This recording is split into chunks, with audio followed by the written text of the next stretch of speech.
welcome to Zondell, Lands of Discordance, a Dungeons & Dragons 5e campaign. We have with us several of our players once again, and we will briefly interlude back to Castle Evenpeak, where a sleepy Fennec has gotten up and had a late lunch and is approached by a few of the guards who didn't realize that she had slept in when Strahd had the whole meeting with all the guests and everything, because as much smaller as she was and also a little more stealthy than those who didn't have a reason to show up, they just simply didn't notice her. But they do tell her that the rest of the folks that she had been speaking with and helping out recently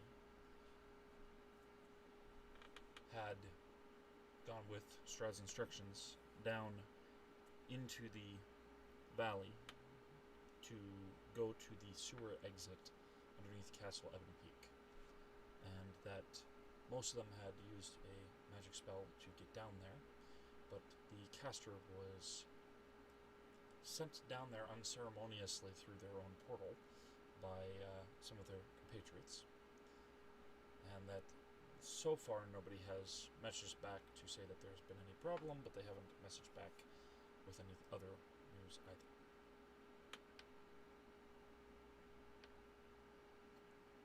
Oh yeah, we're supposed to message them and keep giving them updates, right? So, they do say that there's a mostly sheer cliff face that leads down toward that sewer exit. And there's also going down to the valley and hugging the wall of the cliff and trying to deal with the rocky and varying terrain there, or going through the wandering woods and trying to find a way through there, or going out into the snowfields along the mountain ridges and trying to find a way down one of the mountains into the swamp where the sewer exit is. Can I just hop on my broom and fly there? You may certainly attempt to do so. Okay. So I'll gather up all my stuff, pull out my broom, and hop on it and try and head that way.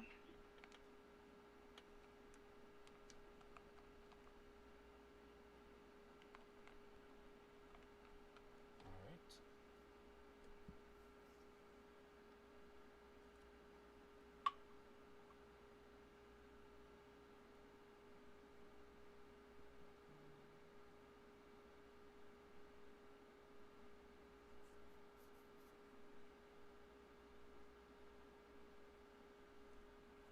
As you are flying down,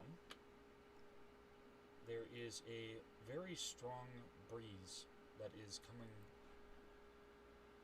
from the west, going eastward over the valley. Between the trees and the rocky peaks, it is mostly keeping it from diving down into the valley, which has more greenery than the area around Castle Evenpeak itself.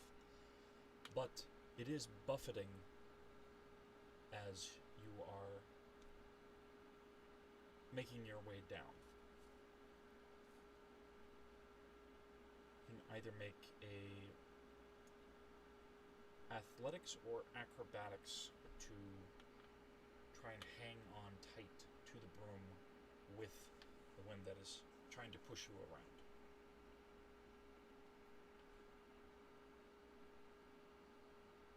Where's that fasten seatbelt sign?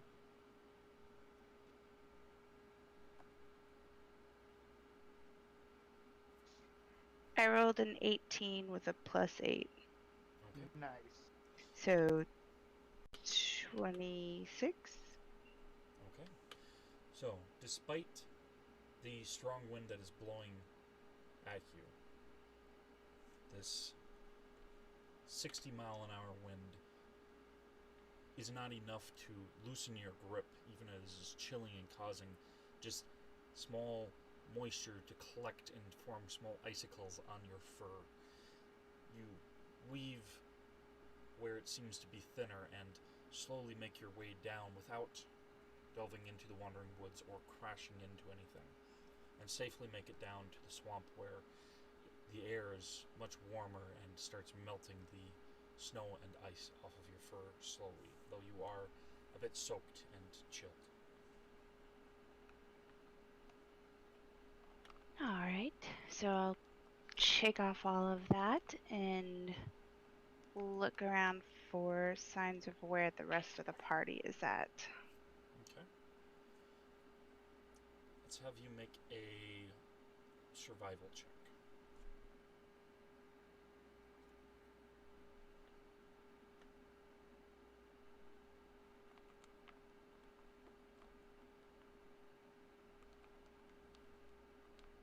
Okay. 16 plus 4, so 20. Okay. As you look around the area near the swamp exit, you can see that there is an assortment of different footprints and boot prints in the muck near it. Not quite where it is, where there's the pool of filth that is coming out of it, but more a bit a ways from it, as if they had come through the wandering woods, or in the case of some of the footprints, some which are even strangely webbed, but cluster that seem to struggle and fight for a bit before some of them went back into the woods and some of them went further south, off in the direction where you can see just little puffs of smoke in a column coming off of some distant chimney. Okay, I will make my way quietly towards that fire to see if that's them. Okay.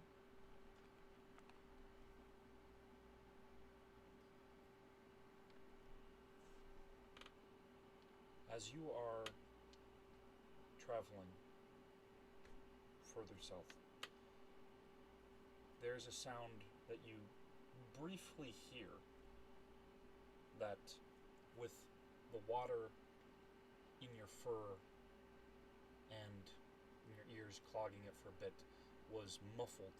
You just barely catch a glimpse, hint of it before it dies off. Go ahead and make a straight charisma saving throw. Now, when you say straight, that just means what's No on the advantage or die? disadvantage. Yeah.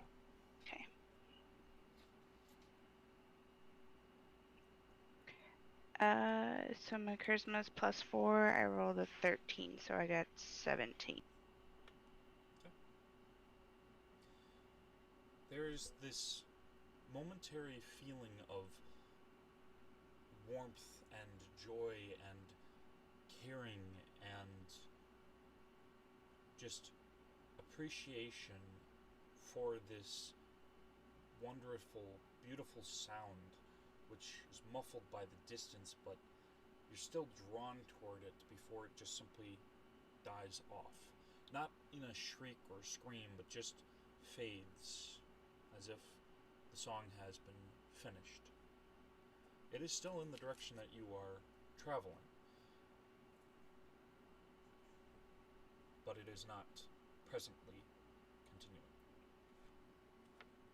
Okay.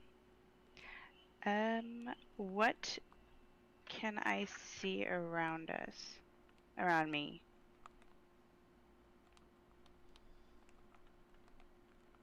You can see the swamp itself, where there is this stream that is coming away from the sewers and mixing with melt that is coming down the mountains from the snow as it is coming and meeting the warmer valley below, thinning it out, still fetid in parts, clumped before it's breaking apart. Different crayfish and small fish that manage to somehow thrive in it, but just the land as a whole is saturated between these two different sources of water that are meeting together before it drifts toward the woods, and the trees themselves are able to soak up the moisture from the saturated ground enough to keep it from being as swamp-like as this section of the valley that you're within.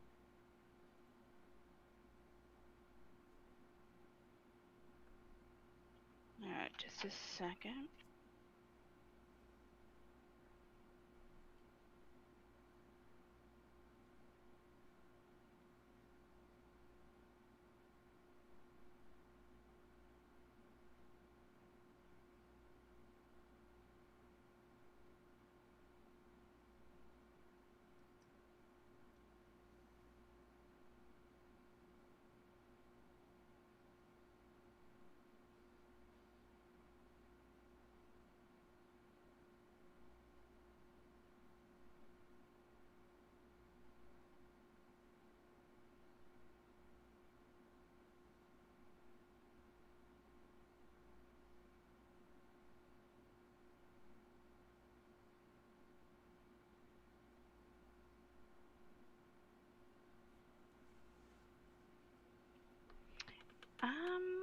I would like to investigate my surroundings just to get a better idea of what I'm getting myself in. Okay. There's an assortment of wildlife. They seem wary of your presence, but not overly concerned. They're not fleeing like they know necessarily that you are something hunting them, so much as just the possibility of a predator and then noticing that you aren't giving chase, and so they just settle down to their usual routine, not wasting energy in attempting to flee. There's some squirrels chittering from part of the wandering wood, chasing each other on one branch, and one of them leaping from one to the other and suddenly just vanishing, only for the sound of branches shaking as it appears on another tree further up ahead. There is a low rustling here and there in the underbrush of the wandering woods and in the swamp itself, and there is you'd say a very musky yet aromatic scent coming from further up ahead to where there is a area of the swamp that is shaded by the mountain piece that is jutting out, and there is something coming through dense foliage in the shade. Can I speak with animals to determine what's coming? You can try to communicate with it if you wish to do that, or you can wait for it to come forward. Oh, so it's a beast coming forward. You don't know what it is yet. There's the underbrush is making its form obscured.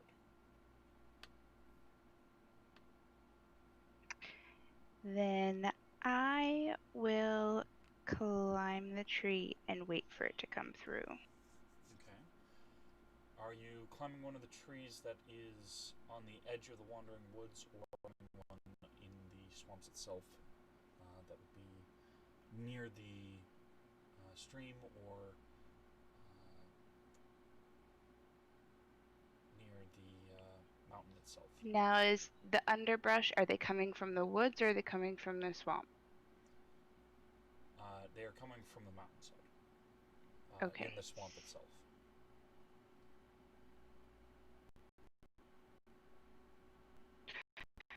Whatever is opposite of wherever they're coming. That way I can get a straight line on it. Okay, So you're wanting to climb one of the trees that is on the edge of the Wandering Woods? Yes. Okay.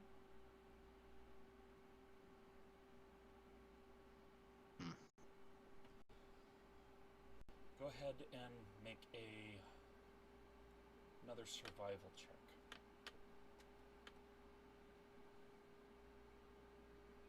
Alright. 17 plus 4. So 20.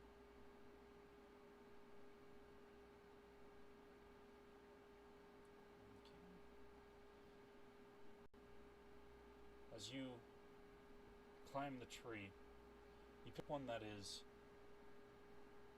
still on the edge of the swamp near the Wandering Woods, noting where the squirrels themselves, jumping from one to the other, ended up vanishing and appearing somewhere else. You stick where the ground is still saturated enough, but it's close. At least a possible avenue to jump to the canopy of the Wandering Woods, if necessary. And as you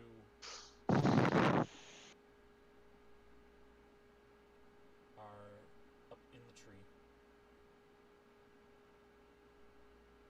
you see something lumbering through that looks very light brown for the most part. This creamy almost color to it. Soft hues of almost brownish gold here and there, blue and red on long spike-like arms, but plodding feet. Its entire body looking like it is made out of bark and carapace and fungus growing on it. Looks a bit like this. And it is moving about slowly through the area. Some of the upper mass of its bulbous head contracting and expanding outward, like a sponge that's been wrung dry. Alright. I think I am just going to stay hidden until it passes. There's a whole bunch of note coming towards you. Yeah.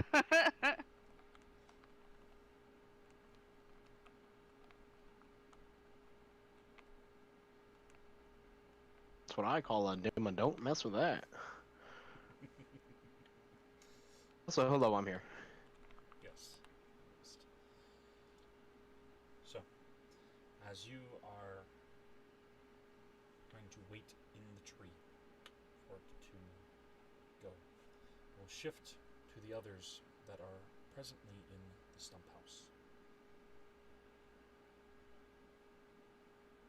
Say that again? We will shift to the others who are presently in the Stump House. Oh, okay. Okay.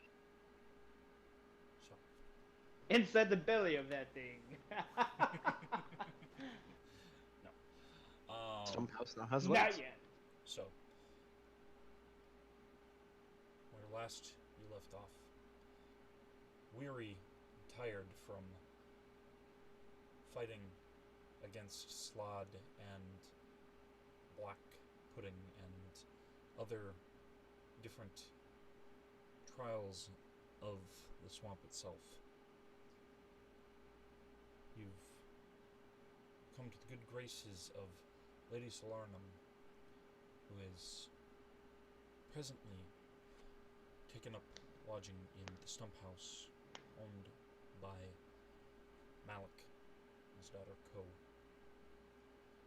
Malik, who previously was grim with a dark sense of humor about him, but now is far less witty and more woody in a way, more stiff and slow to act, but definitely extraordinarily protective of his lady. Ko is still rather tired, and the majority of you have decided to take a long rest after everything that you've endured. So anything any of you would like to do as right before resting, since we've already rolled for what's going on during that. So we're about to take the rest now? Yes. Sill's gonna go through Malik's stuff and take what she wanted to take originally.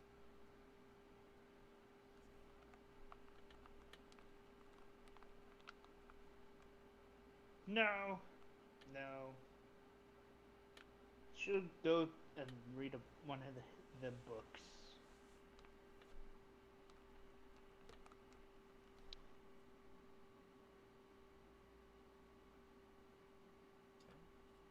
And Riordan will also pick up a book.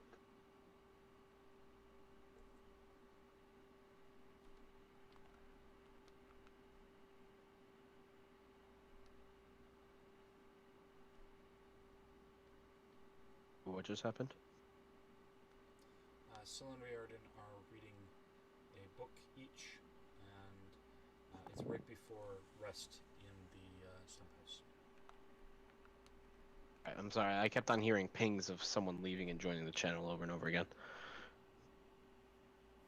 Yes, I'm not entirely certain since it just popped and disappeared for a couple seconds. I wasn't sure. But this is right before taking the long rest in the Stump House, if there's any last things that it would like to do. Give me one moment to check something here.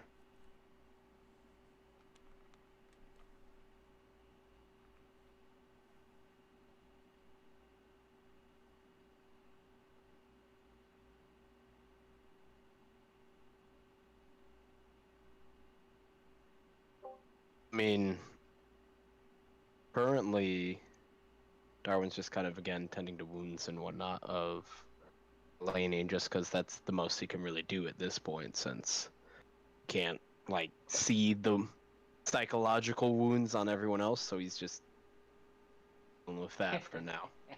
Since he's also completely magically drained.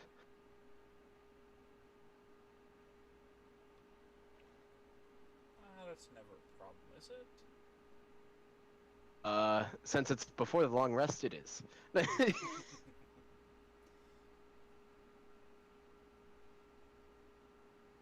that would be all that Darwin small talk here, there, and whatnot.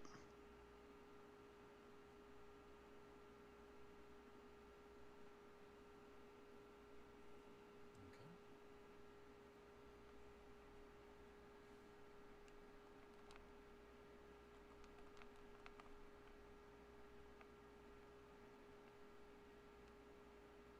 Dubs?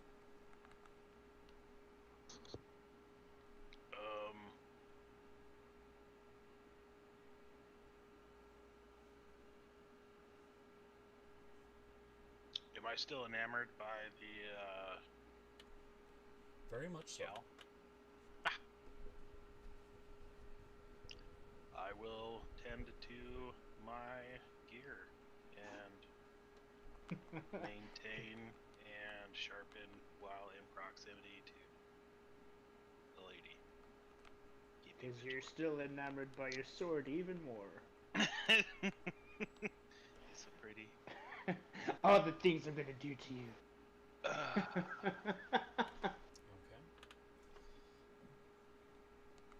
Cringe. Okay. I'm going to say Benevolence just pretty much crashes to sleep.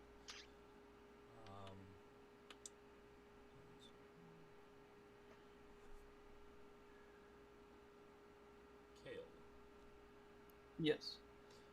what are you posing? Probably just chat with our host. Be a good guest, and then gonna bunker down to. Okay. sort of subject matter would you be? Oh, it would just be pleasantries, nothing major. Nuclear physics. The meaning to the universe. But I mean, like for example, would we talk about the weather, the local rumors, etc.? Where she comes from, why she came here, That local sports team. why she chose this place, that kind of thing.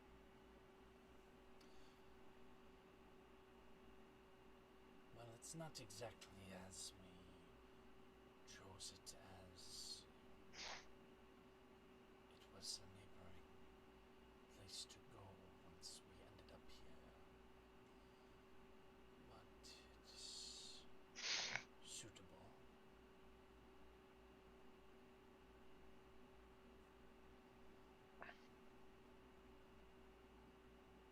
And your home, where you came from, what sort of place is it? What was that? She's asking what sort of place is your home. Oh, it was mountainous, not many trees. Pleasant though. Very nice sunrises, I will say.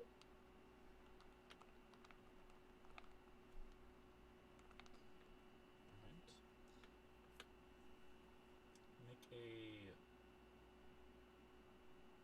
charisma check. Check. Okay. 1 second.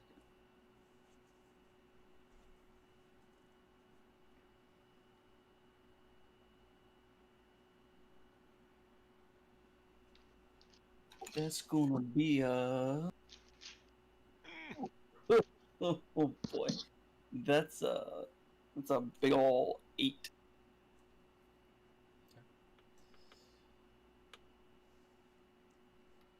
Doesn't sound much like you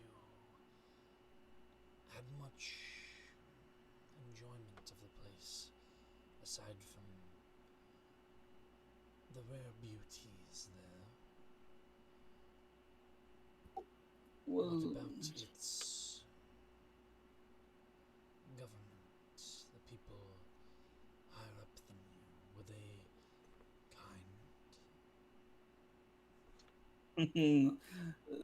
not exactly.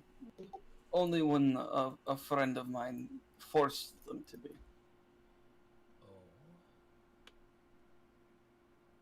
Oh. Yes, I was not accepted by the people around there. And why would that be? They held me in suspicion.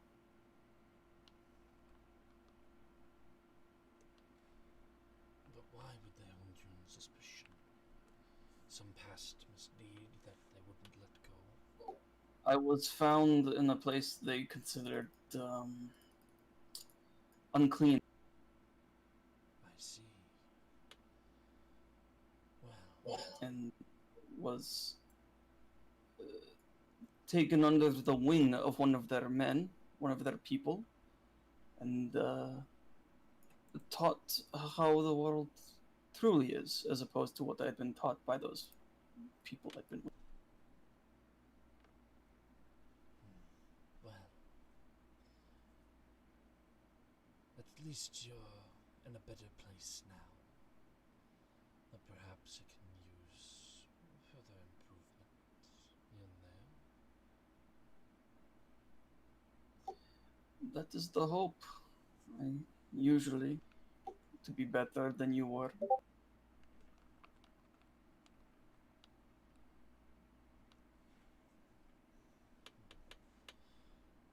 It always is to some extent. Still, I should let you rest.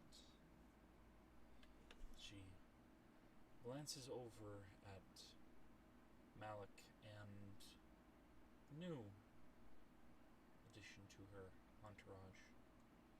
She glances at Scrappo.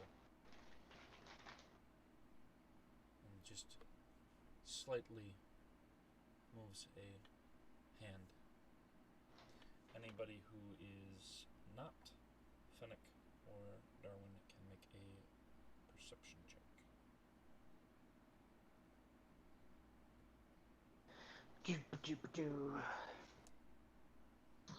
This is discrimination against dwarfs. You're in a different room. No, I know.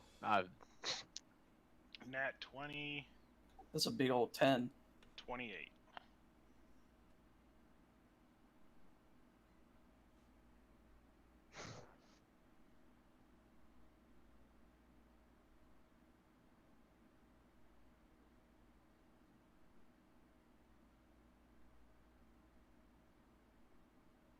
$21 for Riordan and $29 for Sil. Okay.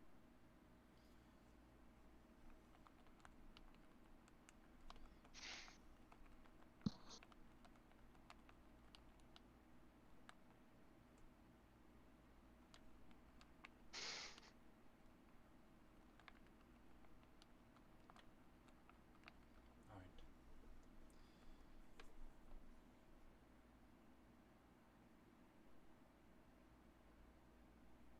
Dobbs, Garden, and Syl notice as she seems to be motioning toward the entrances to the Stump House for the two to go outside, and makes a sort of twisting motion like the turning of a key.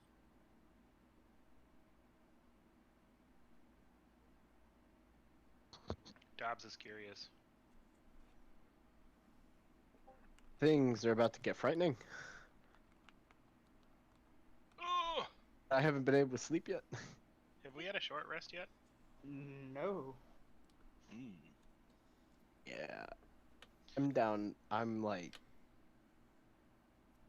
not gonna be healing much people. Dobbs will. Oh, he's laughing. Oh no. Dobbs will guard. Get up and follow. Okay, where are you guarding? I don't know. Wherever the lady is. She's presently still just in the living room, but Okay, yeah. I'm just on guard then. With Scrap's body. Curioso. sorry, what did you say about Scrappo? I asked with Scrappa's body.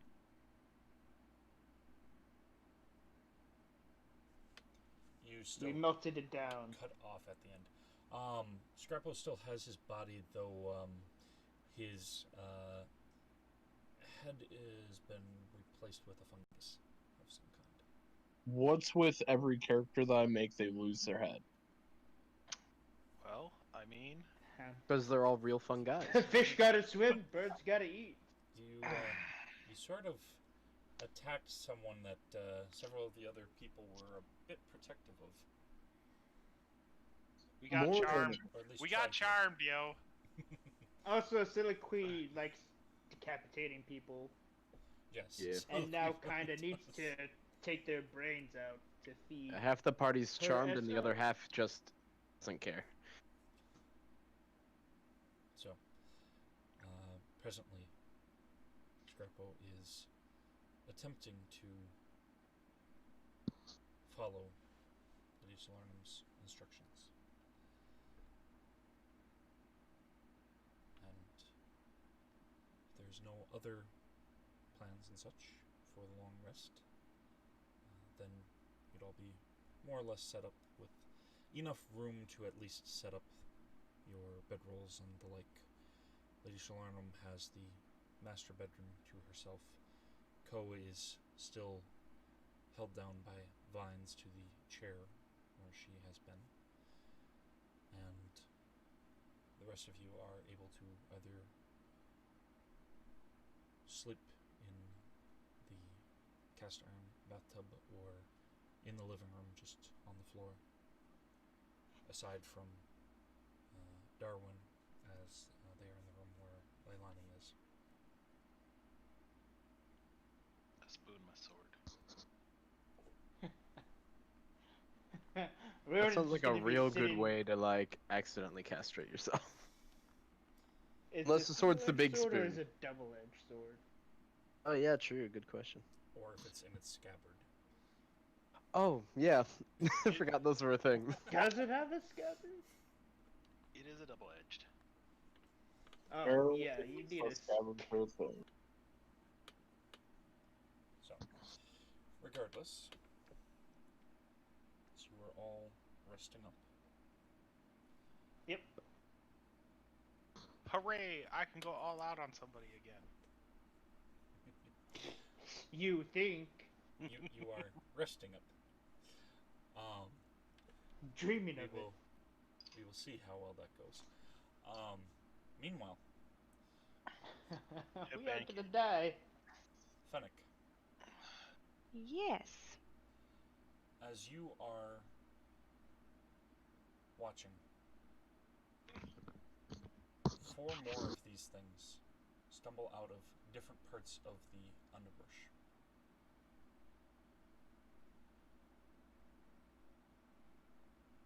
And every single creature that seems to get close to them, they run their long spike arm along it, and there is just this residue that's left behind on their fur. The first one that tries to take a nip at it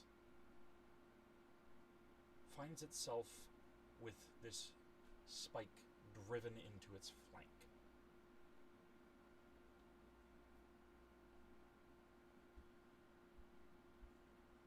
Well.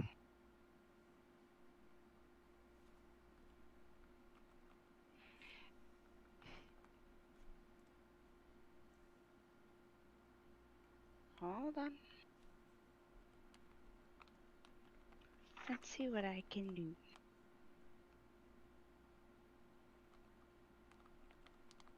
Crying is a free action. It is. Yes, it is. There's always a free action. In fact, it can always be made as part of another action, including another free action. Seriously? Yes? Cowering in fear.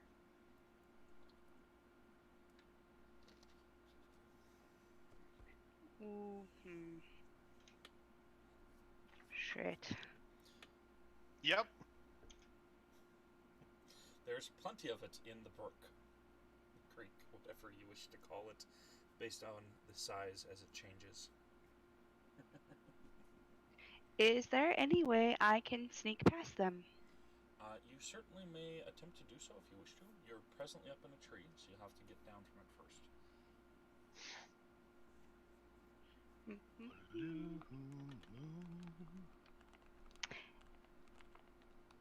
I mean, there is a reason why people like tree houses. Can I? How dense is the forest top? Like, how dense are the trees together? The swamp canopy is spread out fairly well.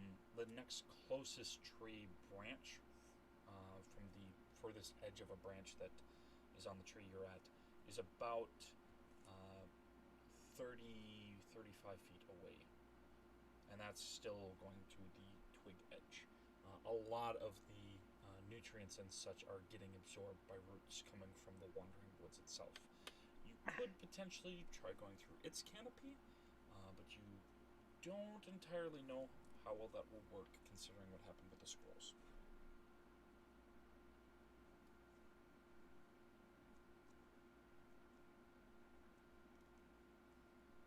Because I was thinking, can I fly through there? Is it dense enough that it can cover me, but not as dense to allow me to move through it? Well, you could go up and then try flying above from part to part. There's still going to be the gap space if they're able to see up. You don't know. They seem to be moving around and touching things more than just going directly to anything. Okay. Then we are going to try and go up. Sorry, gonna try to go up and over.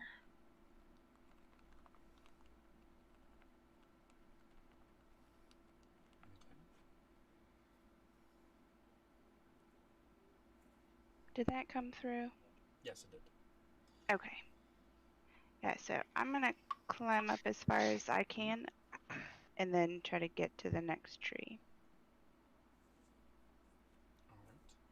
I just want you to make a stealth check as you are further ascending the tree to get up to a point where you're going to fly over from one to the other. Alrighty. Shit. 6. Okay.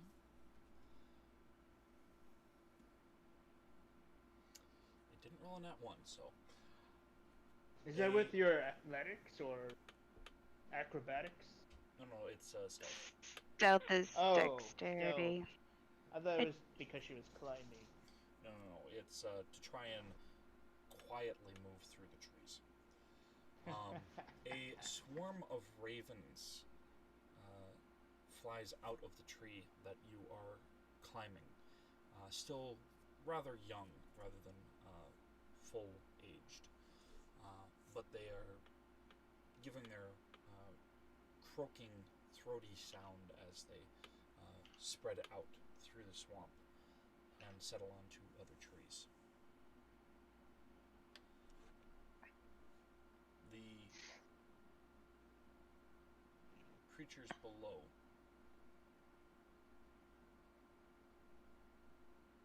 just slowly continue moving about, not looking up and glancing around at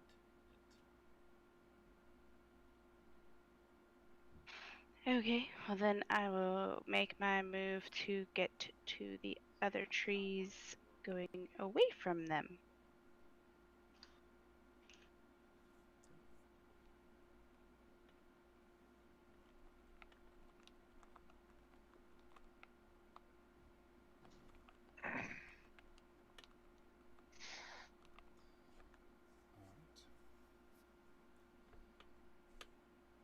A couple of the ravens, giving their croaking, throaty sound,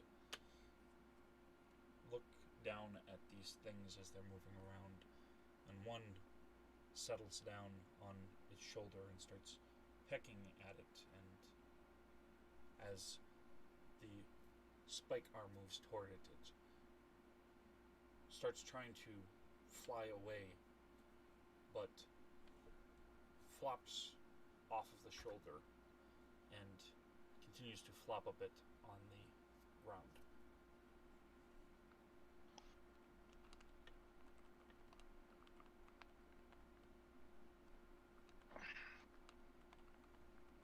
So don't touch these things. Got it. After a short bit, Nobody tells you how to live your life. the raven gets up again, and this thing just extends the spike down, and it hops up on the spike as it lifts it up, just holding it aloft, almost as if looking at it, but more just feeling it, as there's just small little pustules forming on the side of the raven's face near the beak where it had pecked at this thing.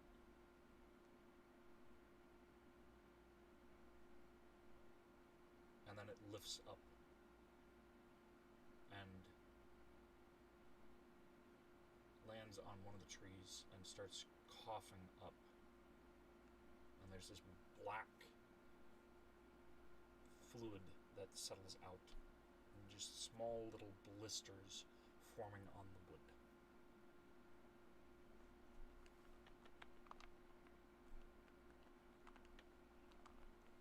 Yep, I'm going to hop on my broom and try and make it to the other tree away from these guys. Okay. So go ahead and make a stealth check at advantage. That means roll twice and take the higher one, right? It would, ordinarily. Okay. You have disadvantage right now, so it would be just a straight roll in this case. Okay.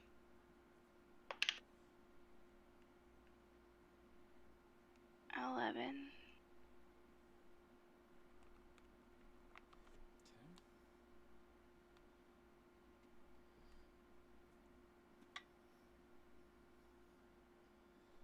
The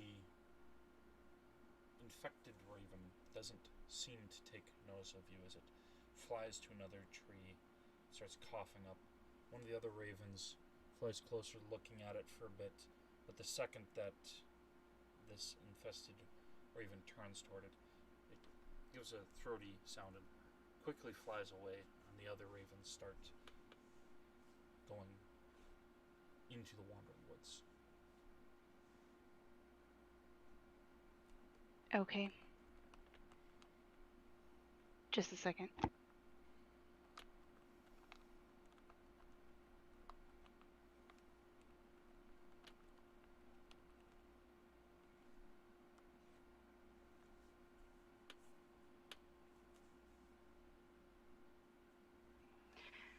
Alright, so did I make it to the other tree without being seen? You are presently at the other tree, yes.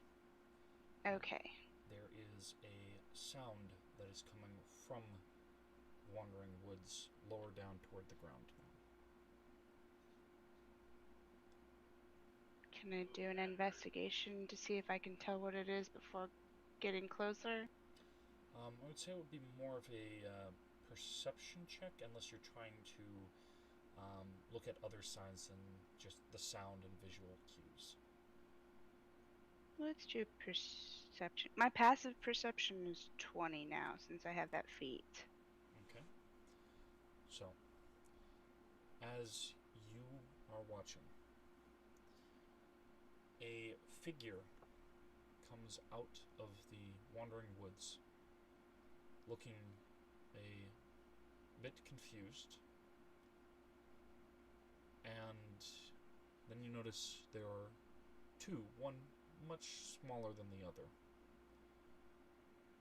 and out steps this hungry Goliath and their companion.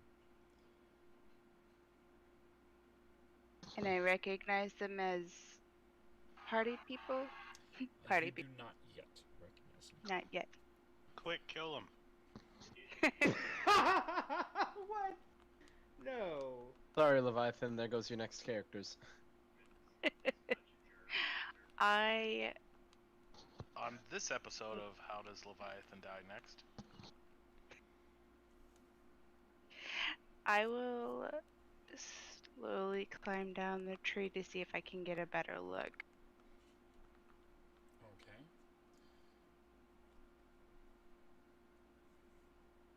Go ahead and make a stealth check at disadvantage in this case.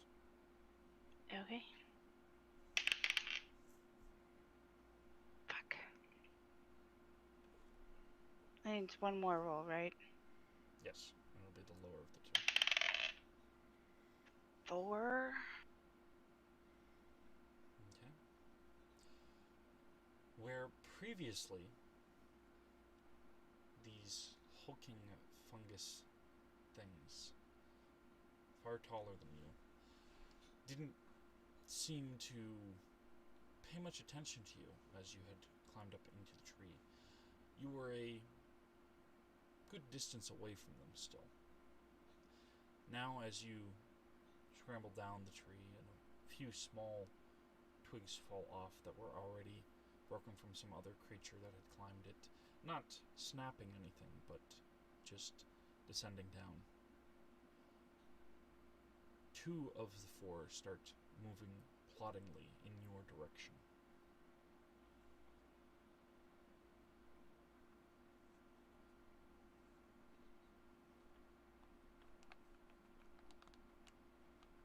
Where are they in relation to the 2 smaller figures?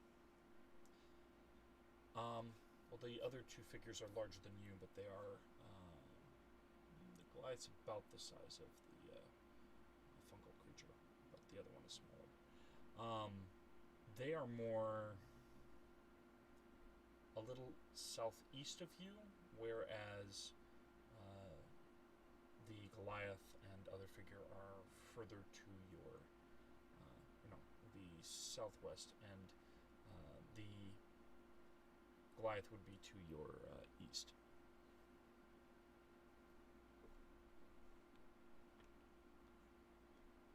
Have I been able to tell how quick these things are, or they just really moves pretty slow? No, they were able to skewer rabbits or squirrel. How long is their reach? Well, you're not entirely certain.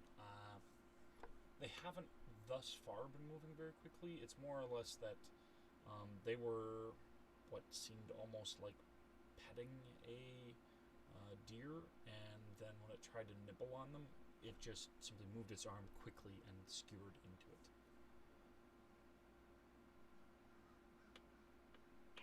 Yeah, I'm gonna hop on the broom to get down the rest of the way, and then make a break for the 2 figures away from the creepy things. Okay. So, as you are making your way, I want you to make a dexterity saving throw. That'll be just a Already? straight roll.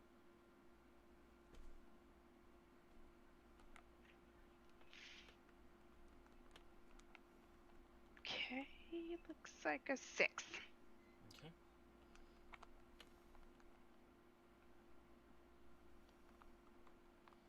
As you are running towards Goliath, the terrain has become more roots and vines and gnarled in this general section, and you end up tripping and landing in part of the mud, skidding for a little bit across a little bit of bramble and litter of leaves and twigs that have fallen down here and there.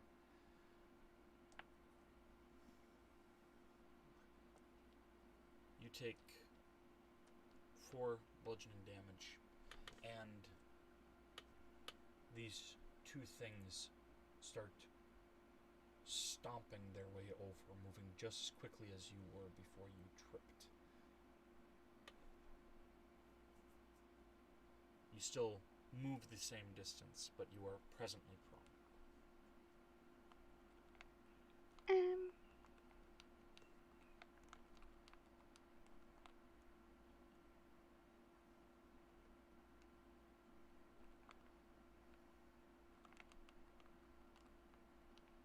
Do my characters notice her? Go ahead and make a perception check.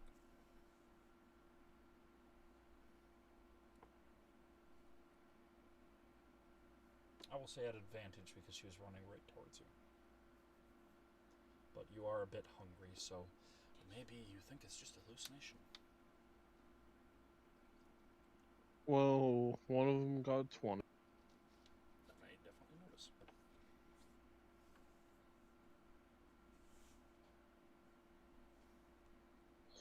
They both got 20, okay. 30 20s, but...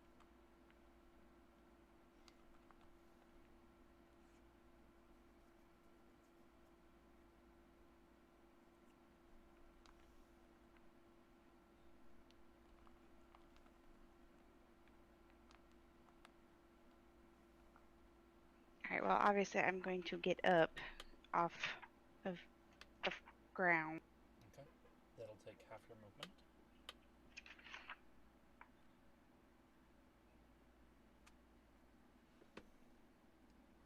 And anything else else that you are wanting to do at present? I'm looking really fast.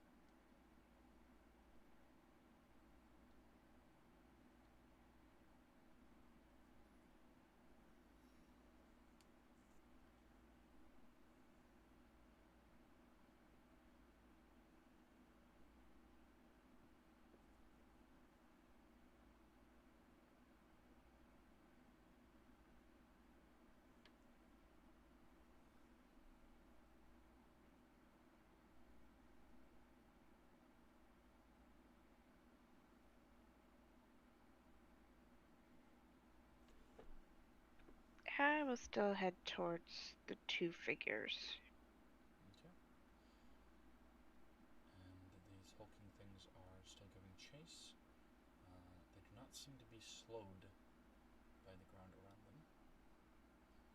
Are these things as big as me or bigger than? They're about your size in terms of height. They are broader, though.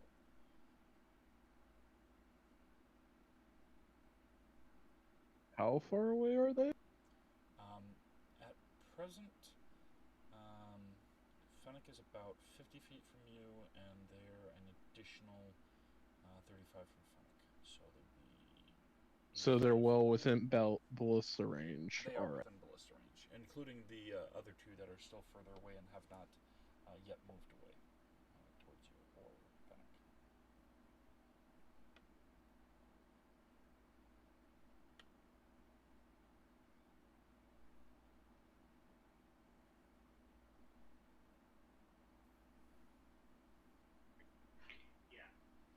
Can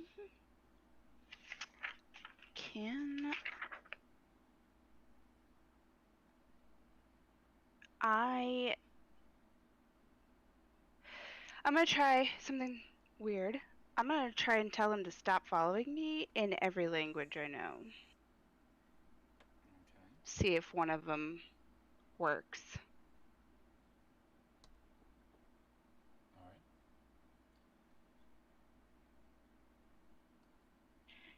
All right. That's Common, Dwarven, Sylvan, Shu, and Infernal. So you're just speaking them. You're not like using a spell or anything. These are just the languages you know. Yeah, these are just the ones I know. Okay. They don't seem to be slowing down at all. Shit.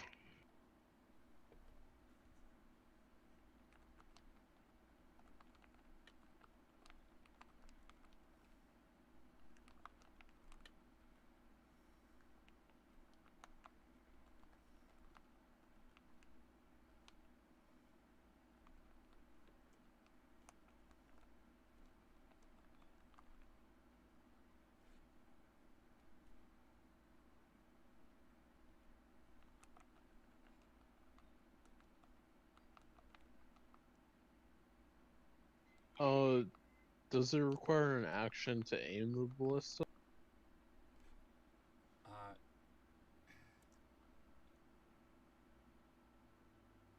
believe we had said that it would be a bonus action.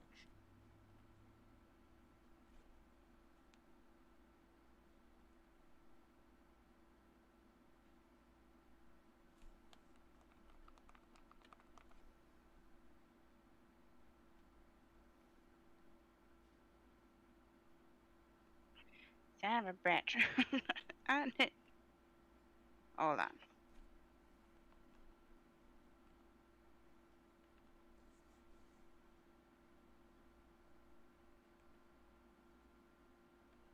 Can I try using my animal speak to see if that works? If you wish to attempt it. Let's try it since... Let's try it. Why not?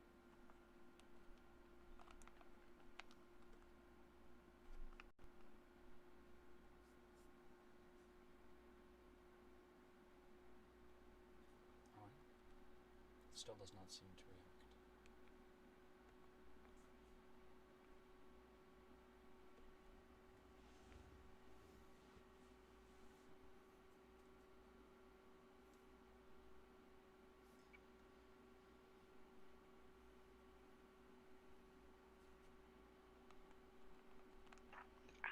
gonna run behind the big guy. Okay. If I can still get there. What is your total movement? Oh. 30. Okay.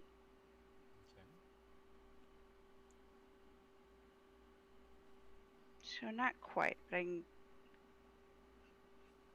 get closer at least. So, as you are moving, they are still giving chase. And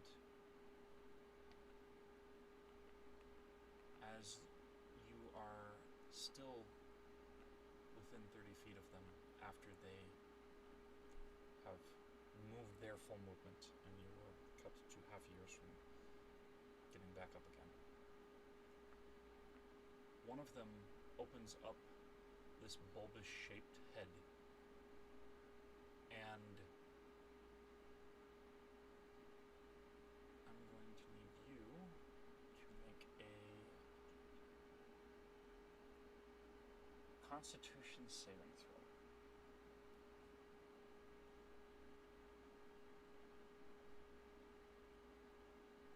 Alright.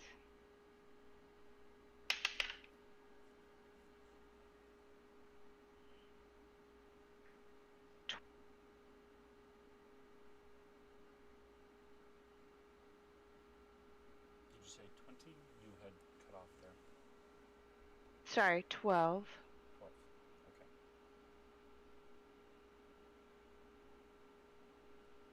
Alright.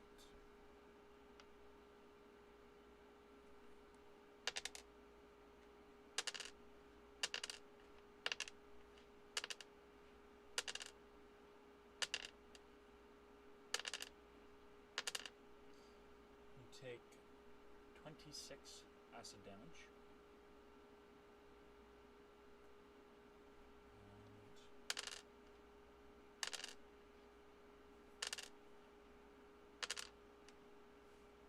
And you said acid? Yes. And you will take another 16 at the end of your next turn.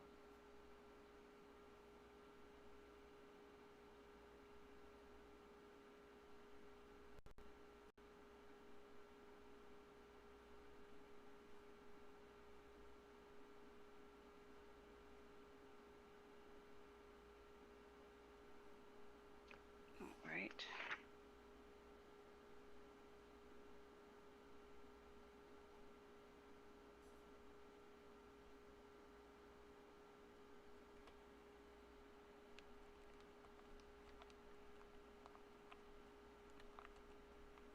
How far away are these things at this point? They are presently 50 feet from you. And they are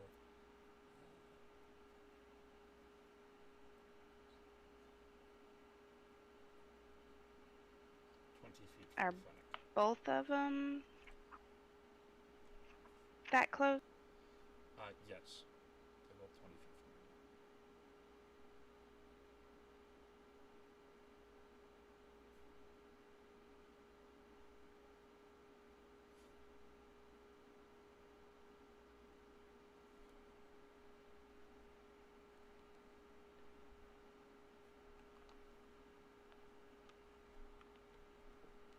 Alright.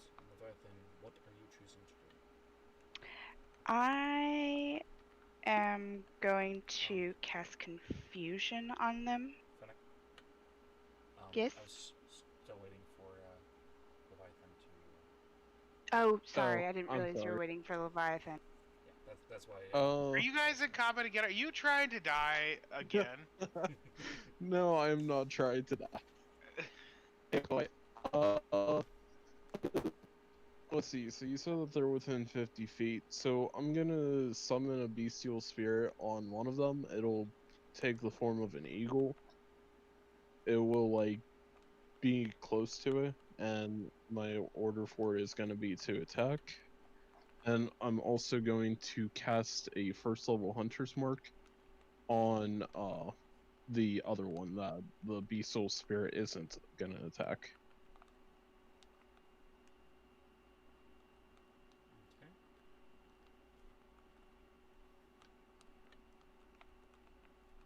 Can I cast Bardic Inspiration on him? I would say that trying to speak the different ways that you did before trying the spell way would probably have used your bonus action. Okay. Just because you went through so many languages as quickly as you could. Fair. Question. Should I roll the attack then for the bestial spirit since it takes its turn right after? Yes. Alright, so it's going to maul the one, so it has a +4 to hit, so that is 22. That hits. Now I just gotta find a D8.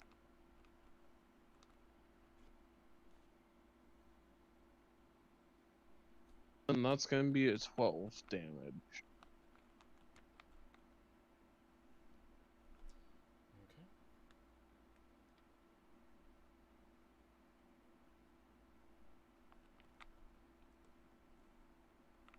And it doesn't seem to really have paid much attention.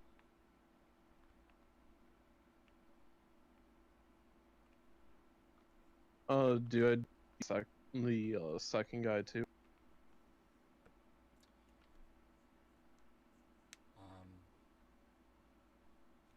goes on its turn. Does it have additional actions or just the one? You mean the halfling? I was asking first as far as the bestial spirit. Oh, the bestial spirit is done. He has a multi attack if I cast it at 4th level or above. Okay, so then yes, it would go to the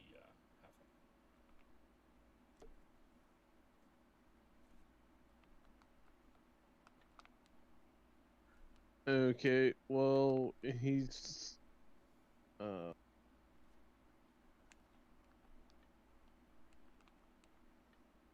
he'll cast a firebolt. Wait. Yeah, firebolt on the one that was targeted with Hunter's Mark. He'll cast a firebolt on that. Okay. Which that is 15. That does not hit. Alright.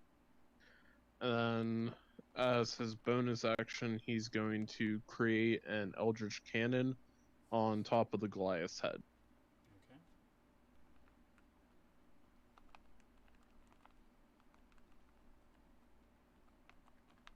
Alright. Then the other one is going to take its turn.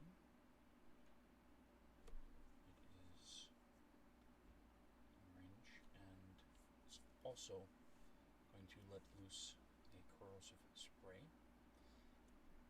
Fennec, I need you to make another Constitution saving throw. Bless it. Alright. Oh, thank God. 19. Okay.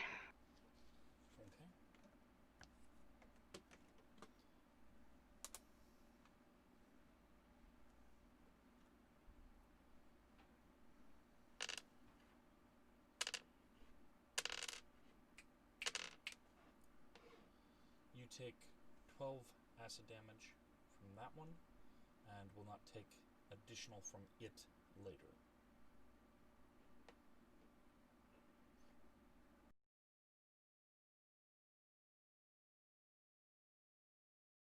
Alrighty.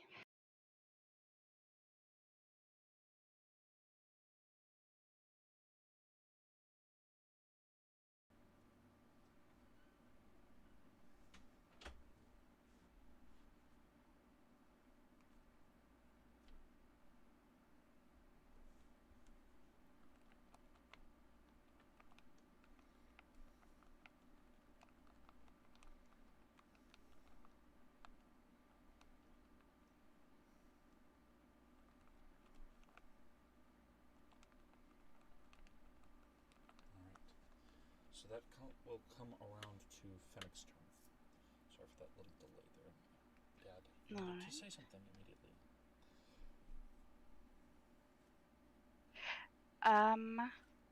I would like to cast confusion on those two.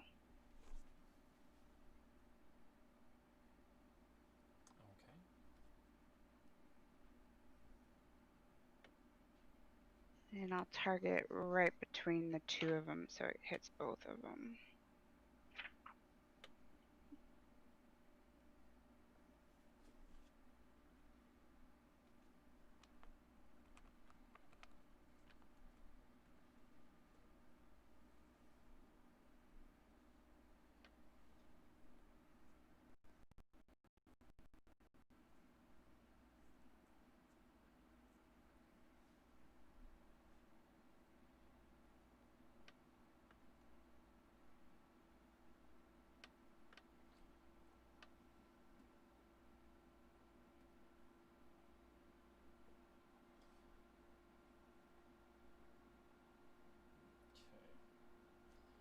One has a 17, the other has a 6 on their wisdom saving throws.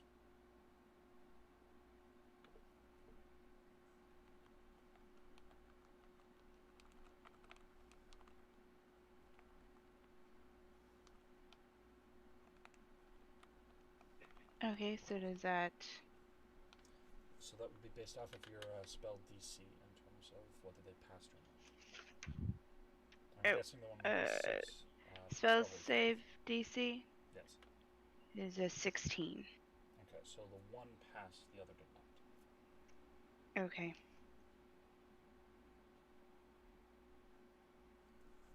Alright, anything else that you are doing on your turn?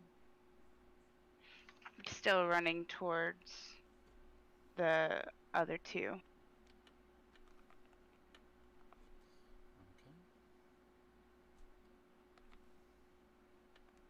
I should say turn and run, or run towards them after I cast.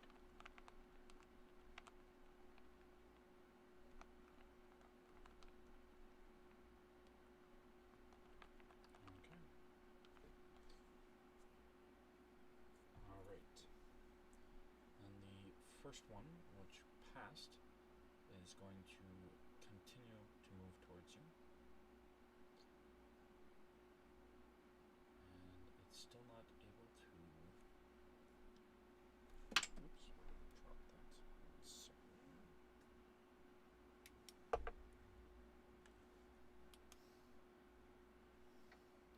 Still not able to reach you.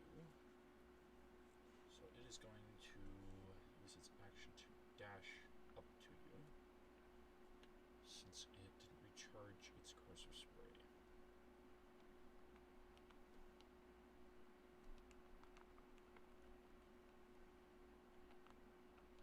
How close am I to the other two now? That one is right next to you. It's within 5 feet. The other one is still further back. As far as to Leviathan's character, yeah. You'd be within 5 feet if that's how far you wanted to get. Okay. You could technically go 10 feet past him even, but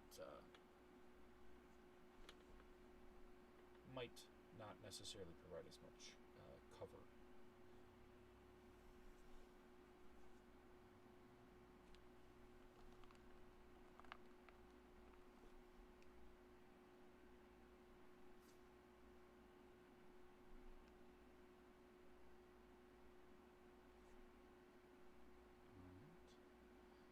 That ends its turn. It will go to Leviathan's character.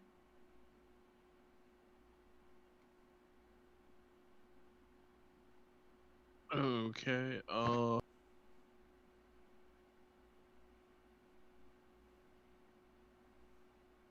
well, my next action is very...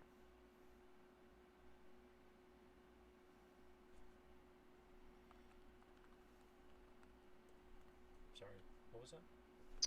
My next action is very simple. I'm gonna use the ballista.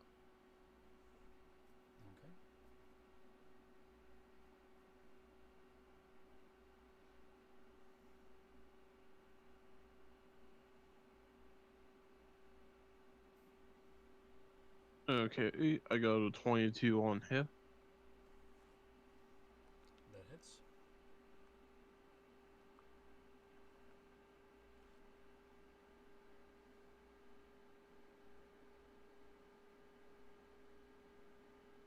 Sorry, just gotta find D10.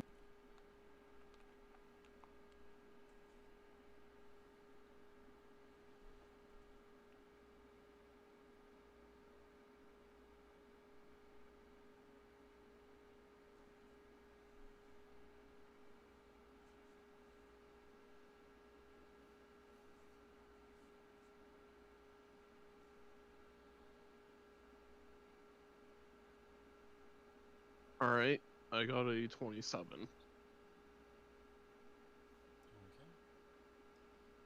that's still hitting the first one? The one with Hunter's Mark, the Hunter's Mark will activate me another D6. Okay. So 30 damage in total.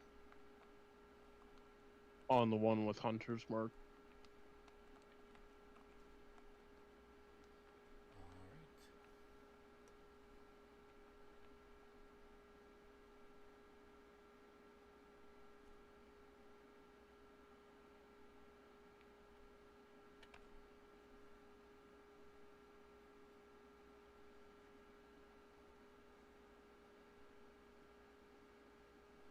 And then anything else that you were doing on your turn?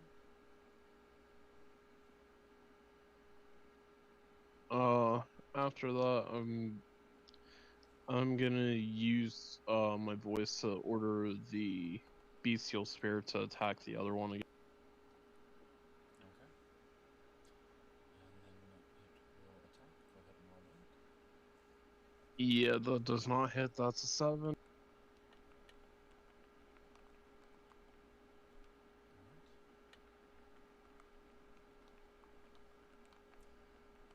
And then your halfling friend.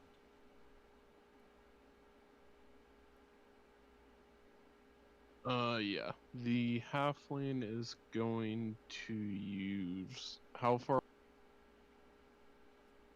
sorry, what did you say? How far away are they? They are now 20 feet from you.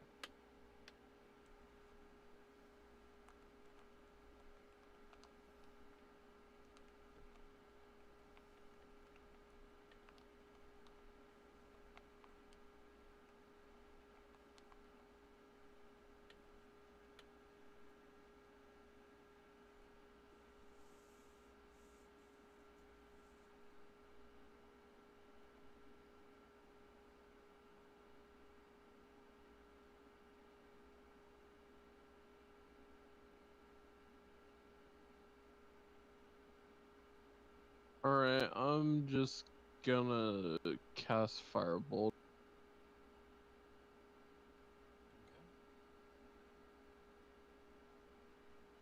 That's a 21 to hit. That hits.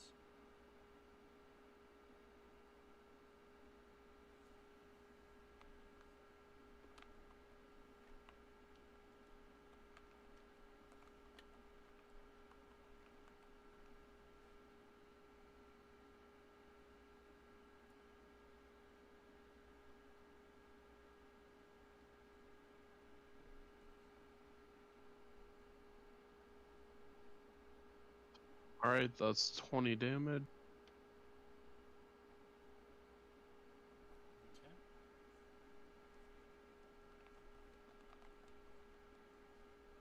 Alright, anything else they're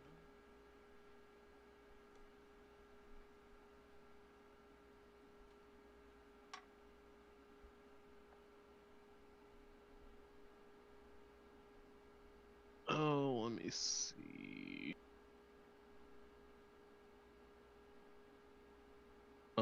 I'm going to cast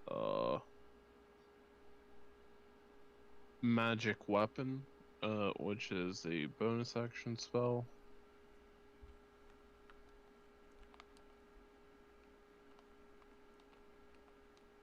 Okay. Yeah, I'm going to cast magic weapon, and I'm going to be touching the Goliath's blip. Okay.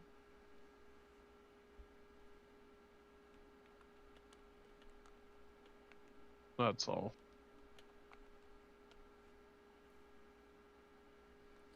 Alright.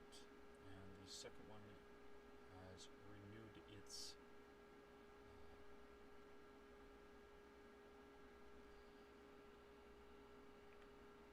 its cursive spray. So I'm going to need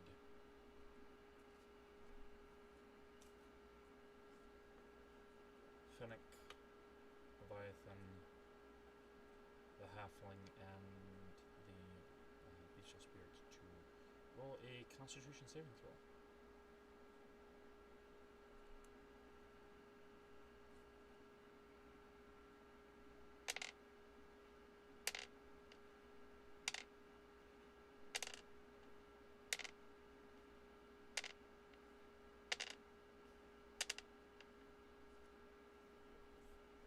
"13."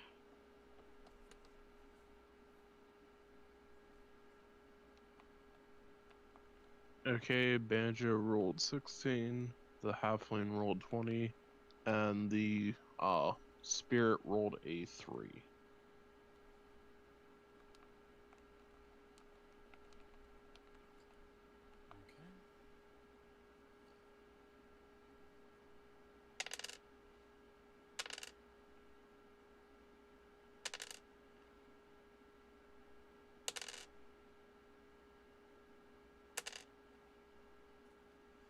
Okay. The Halfling will take 10 acid.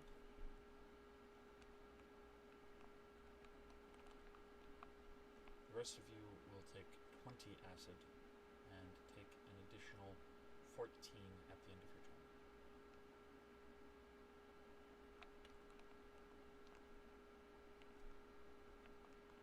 Shit. And as that ends its turn, we will briefly check in on the others who are attempting to sleep soundly.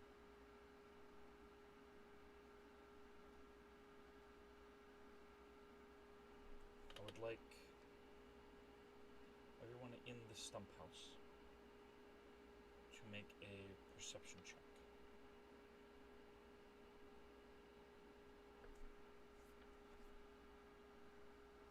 19.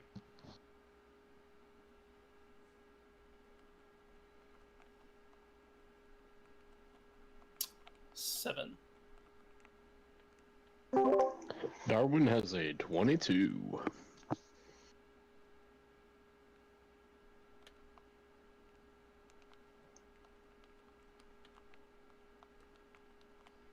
Sultan and Riordan. That's a 19 for Riordan and 24 for Sil. Okay. Kale, you seem to be settling in to your rest just perfectly fine.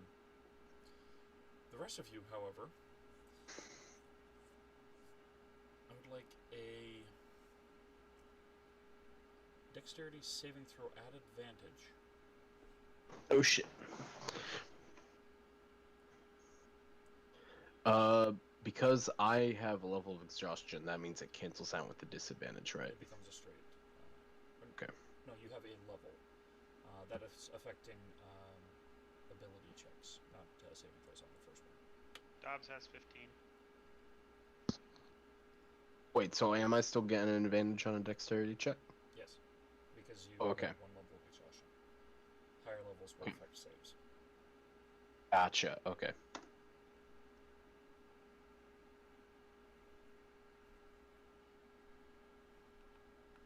Darwin's sitting at a 16 for dexterity saving throw.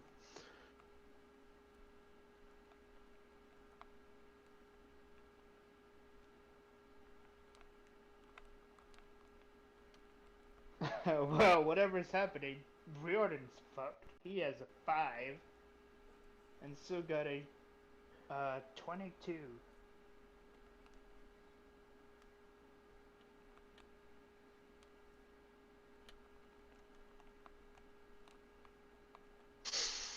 Uh, 23, my bad. Okay.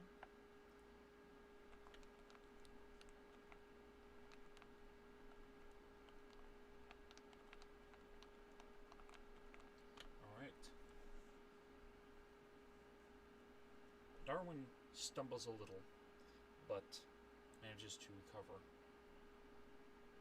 Kale, sleeping soundly and is already on the ground, isn't stirring and popping up to wonder what's going on.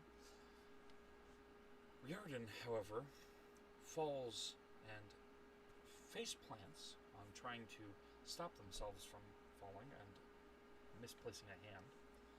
They take 5 bludgeoning damage and are stunned for 1 minute. That's fuck. As the Stump House is slowly moving, despite how large it is and how booming it should be. From inside, it's quieted a bit, but it's enough of a reverberation and a dull thud to still feel and hear it, if you haven't already yet fallen asleep.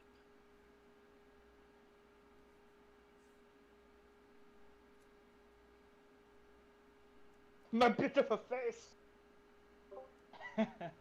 Riordan doesn't say that. He's thinking it. Jordan's beautiful face. No. Just need to throw him down a flight of stairs next, and they'll fix it.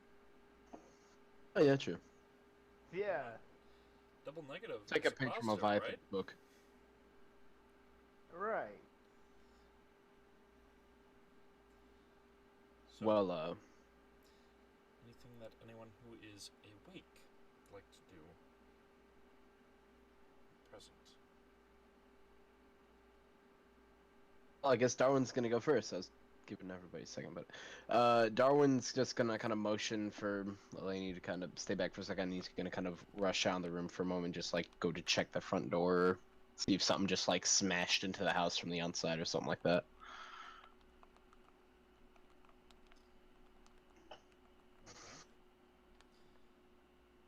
Sil's gonna look for what's his Malik?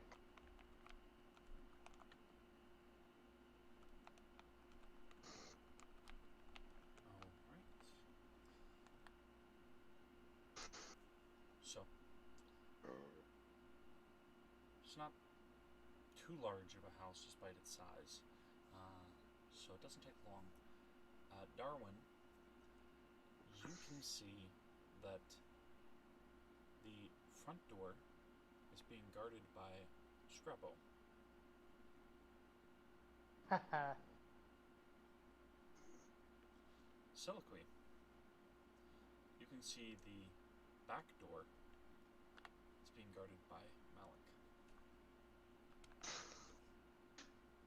She's gonna go ask him if he's moving it or is the lady tree.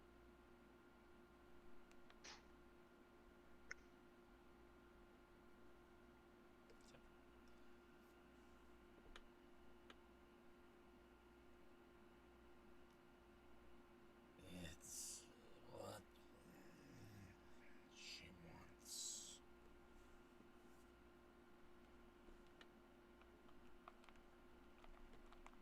Where are you taking that? It.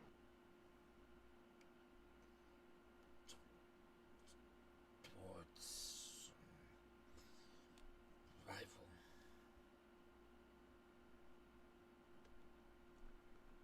What? Rival? Yes. Who's the rival? And when are we gonna kill them?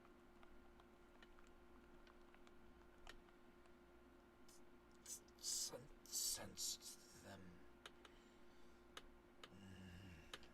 near. Are they your rivals or Ladies, rivals. that was a trick question, Malik? You failed. There are rivals.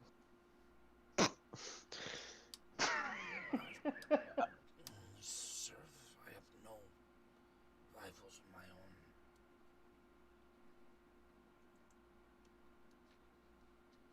All right, well, keep up the good job. Awkward conversation 101.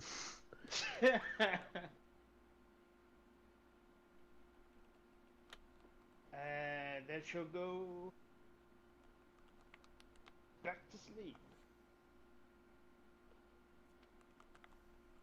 Darwin would have been asking kind of similar questions like what's going on? Is there something attacking the house with Scrappo? Although, now I think about it, Scrappo even does the mushroom talk? Is that a thing? You can see it's kind of like that sponginess contracting and then expanding back outward again. There's a little kind of rustling sound to it. Very dry in some parts, and then just this almost mucusy thickness to it. But not anything that sounds intelligent conversation at present. Would he be able to hear the conversation that is going on with Malik and everybody in the other room? Go ahead and At the make back a door? perception check at disadvantage. Gotcha. By the way, I just found out apparently D&D Beyond just integrated dice rolls into all their checks on the thing. Oh yeah, it's pretty cool. I'm sitting at a 26. God, I love having a plus 10. Alright. You do overhear Malik and Sil talking. Well, there ain't much I can do about that, so guess I'll just return back to the other room then and kind of get back to resting. I mean, the house ain't under attack. Darwin's not gonna too worried then if it's just a stump moving. This means he needs to get his rest a bit faster before the rival shows up.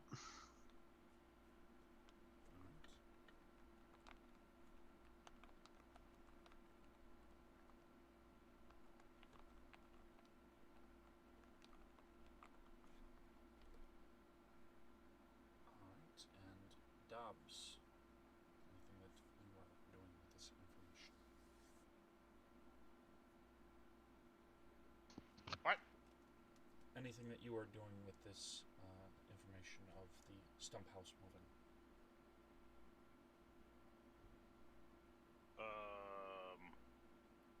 I stay on guard. Okay.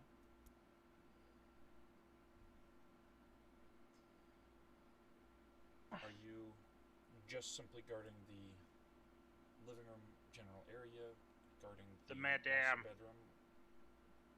Okay. Are you planning on guarding within the room or outside of it? Within visuals of outside and her. So,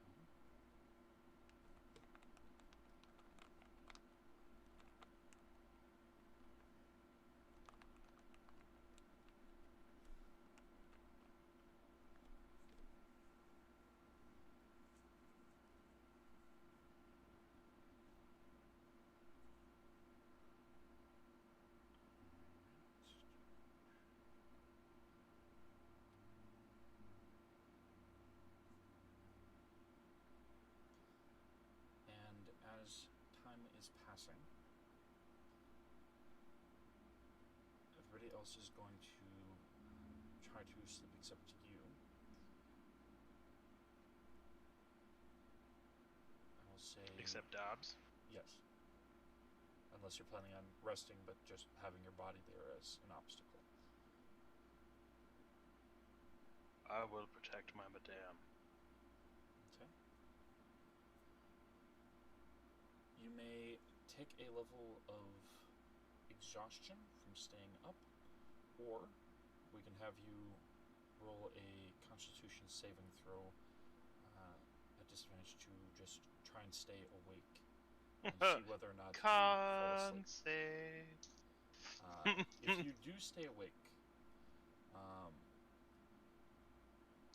you will not have the benefits of a long rest, I know. but you Can will I short rest and stay vigilant? You can short rest. It'll Okay. be basically the short rest is spread out across this whole time, because you are doing small little things to keep yourself from falling asleep.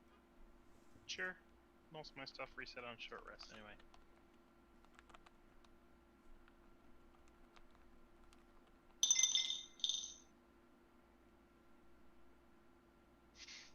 Uh,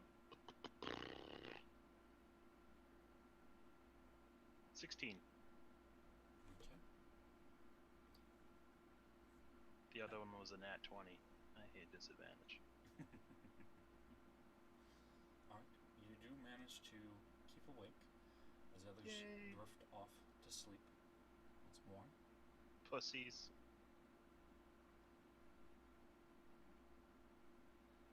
And before we get toward more time further advancing for you all, we will switch back to Leviathan and Fennec. Present, these hulking fungal creatures are still advancing. The first one is now within range of Fennec and Goliath and Halfling. It is going to attempt a melee attack against the Goliath. That is a dirty 20 to hit and a 18 to hit. My AC is 20, so does the dirty. It has to equal or exceed, so it would on the one hit. Okay, so I got hit once.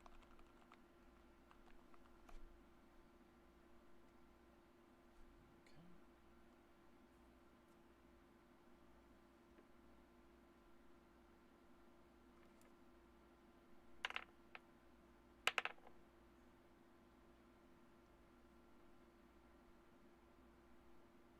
You take 15 slashing damage, and I want you to make a Constitution saving throw.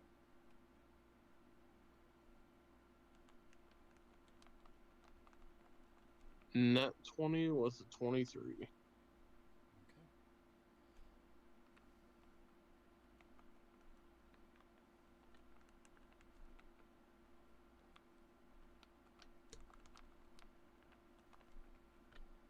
Alright. You see as it slashes into you, there's this fungal growth that starts trying to settle into the wound, but you bat it away easily, and it doesn't take root.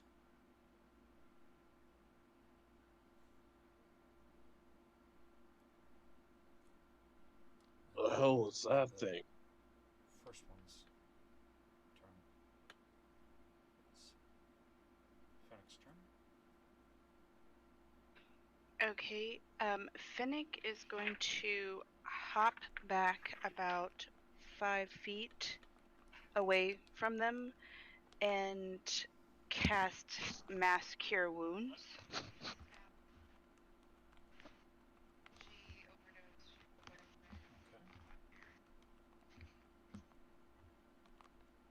So that gives, that's for me, the little guy, the big guy, if the spirit can be hit. And then that gives us each 3d8 plus my spellcasting modifier, which is 4 plus.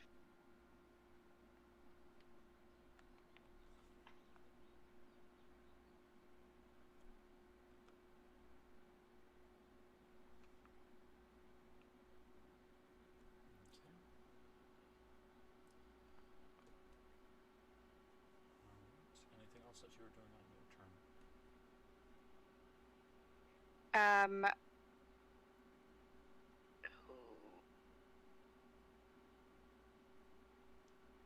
Yes, an Eldritch Blast at him. Okay. Yes. That is one. And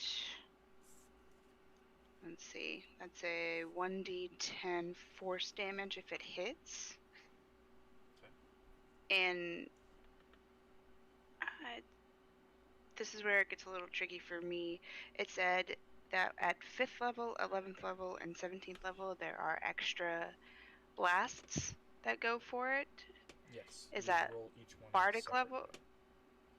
Right, That- okay, that's so your total since character I'm a level 12. Okay. Cantrips Okay. scale up as total character level. Other spells go up by what spell slot that you're using. Okay. Eldritch Blast is a cantrip. Yes. Okay. So then I'm the one closest, obviously. I'm going to aim all 3 blasts at it. Okay.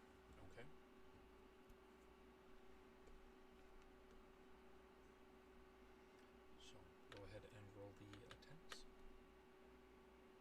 All right.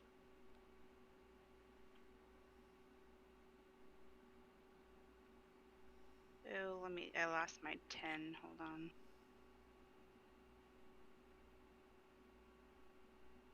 You should first be rolling the d20. Oh, yeah. 16. Okay. That just hits.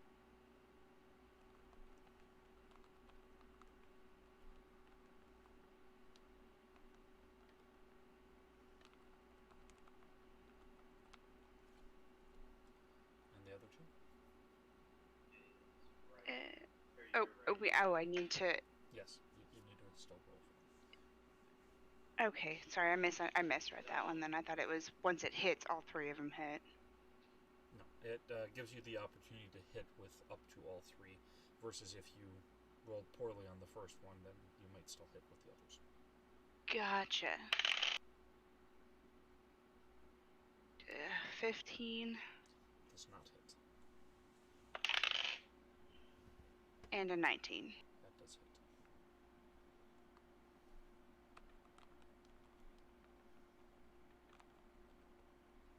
And then I need to roll the damage. Yes. Okay, looks like I've got 7, 5, and a 3. Okay, so that's from 2 of the die? Plus your modifier? Because you hit it twice. Oh, right. Nope, you're right.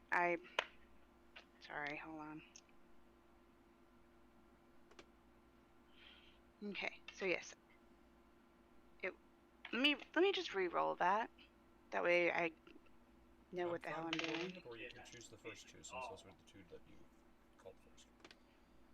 Okay, well, we'll just go with the first 2, and then plus modifier is 4, plus 4, so 11, and what was it, 9? Yep. So that'd be 20 total. Yep.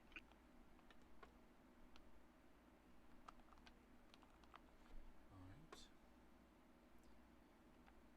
It seems rather apathetic or possibly incapable of expressing itself. So it just continues to menacingly loom.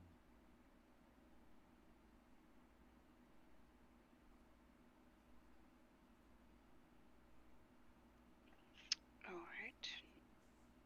Would you like to use any of the rest of your movement or free action?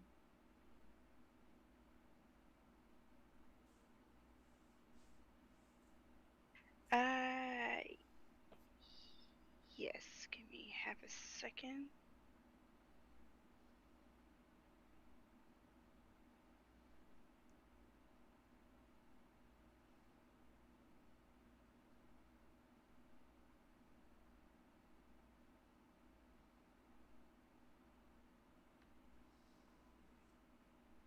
I am going to go ahead and oopla.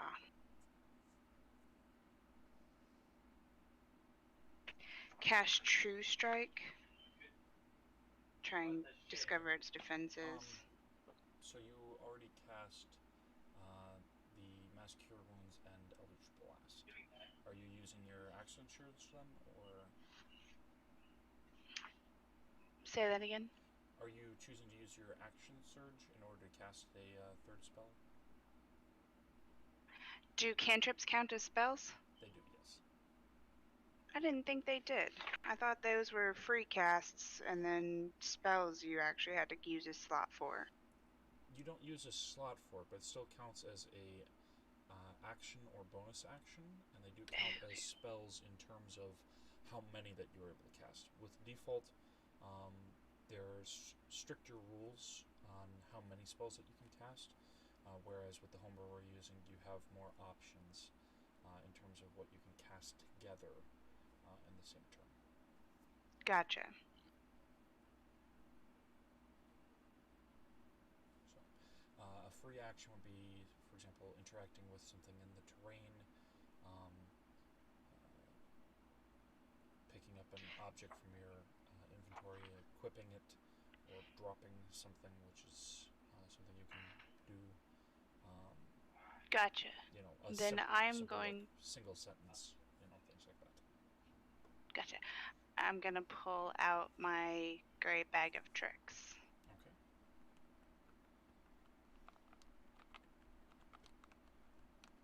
All right. And Leviathan.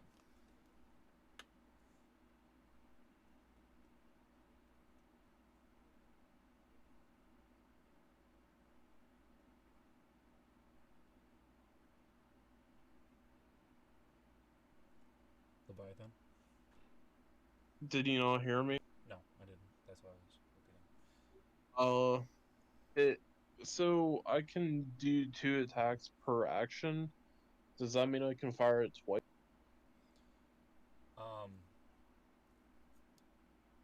So as long as you have the artificer modifications that let you have more than one loaded, then yes. How many does that let you load presently? Well, the repeating shot thing removes the loading property from it and creates ammo if you have. Right, but you still have to have the ammo there, basically.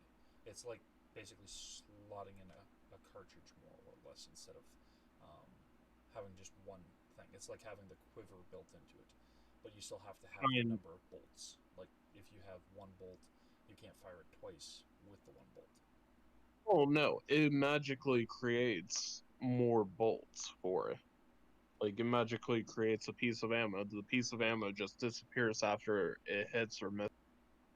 Right, that's what I'm saying. It depends on how many it has on whether or not you can fire off 2, or if you only had one bolt and it magically created another one bolt. That's what I'm saying. Do you have an extra bolt on hand, or are you just having it create one bolt and not adding another one earlier? Because you still can fire it off the one time every single turn. I was gonna already have a bolt loaded in. Okay. So then it replaced the one that you fired before. Yes. And now has loaded a second one available. So you'd be able to this turn fire twice, but the next time it would have only one in there. Because it's just each turn able to make one. Yeah. That's what I'm saying. It's just not creating, like, you know, multiple each individual turn. So, for example, if you had 5 attacks total, you'd have to have that ready. Let me read what the infusion exactly is. Repeating shot, the weapon gets a +1 bonus to damage and attack rolls when it's used to make range attack.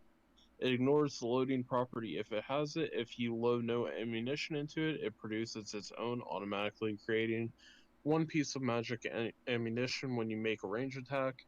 So it's basically every time that you make a range attack, if it has no ammo, it produces its own. So if I make 2 ranged attacks, it would produce 2 like magic bullets.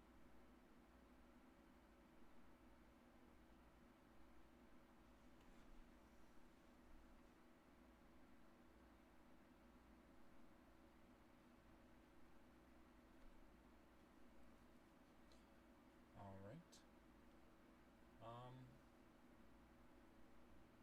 We'll go with that. Let me see here.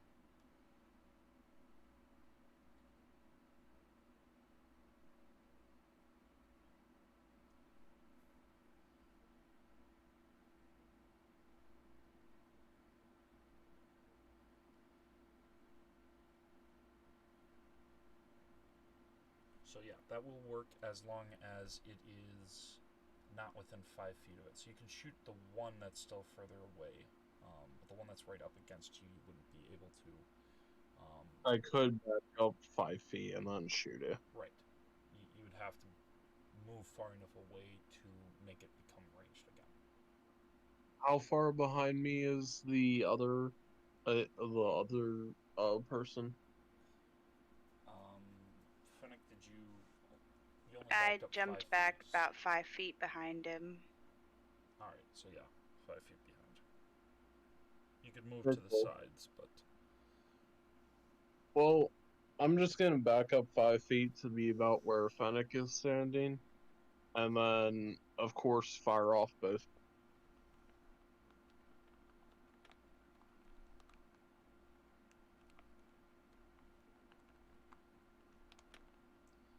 So I got a 19 and a 24. all right, it's on both.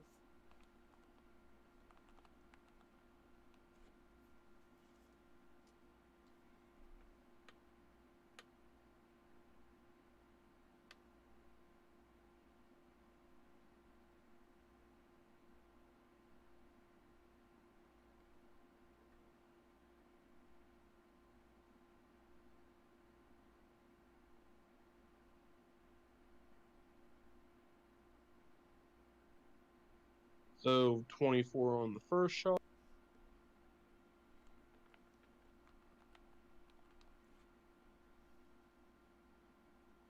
And 16 on the second shot.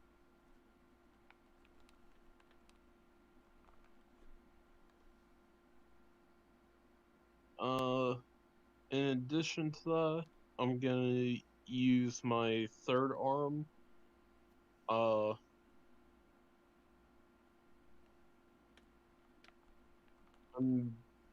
Let's see.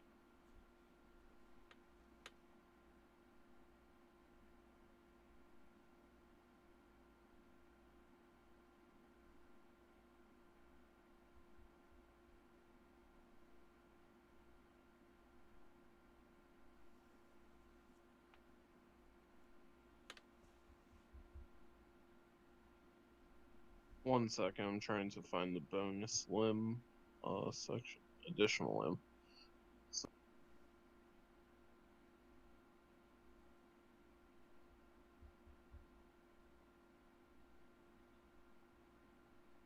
So I'm gonna use the third arm to make an attack with the quarterstaff that I have, one-handed of course. Okay.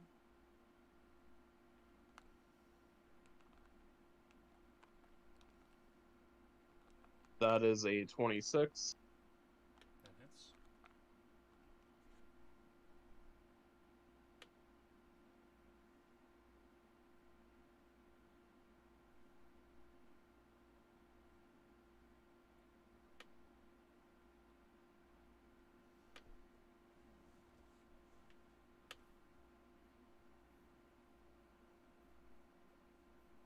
Alright, and then 15 damage on that. Okay.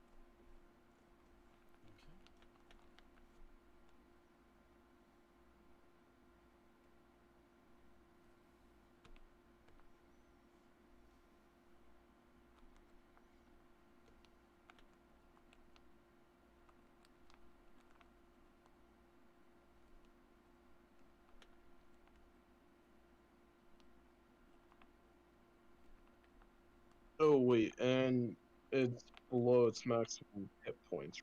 Yes.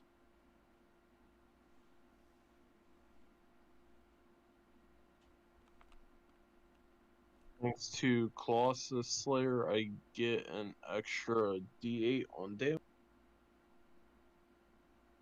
So it'll actually be 20 damage on that. Okay.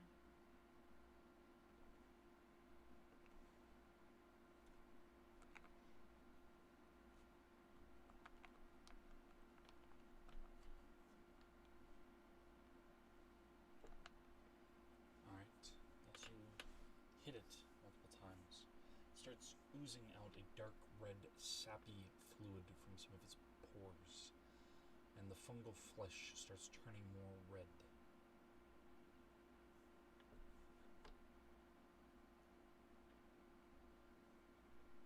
Anything else you were doing on your turn? No, oh wait. The spirit died. The halfling is going to cast Firebolt, which is a 28.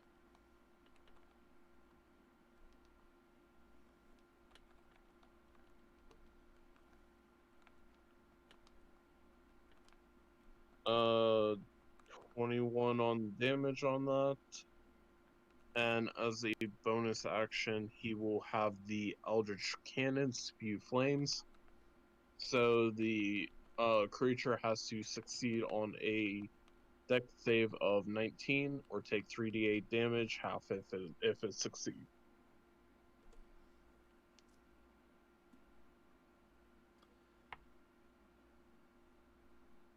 Nat 20. And how much damage is that once halved?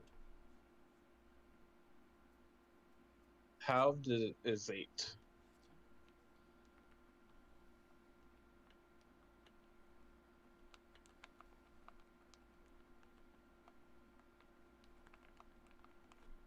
Alright.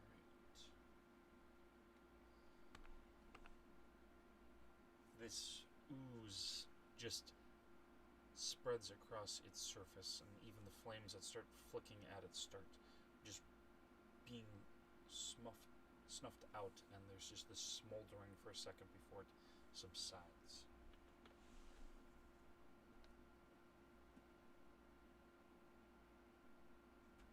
The second one is up and is going to do another corrosive acid spray.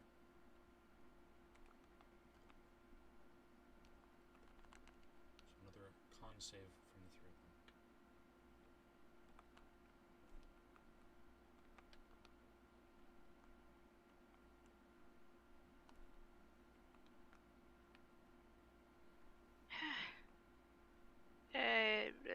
The 19. Yeah, 19. 22 and 21. Alright.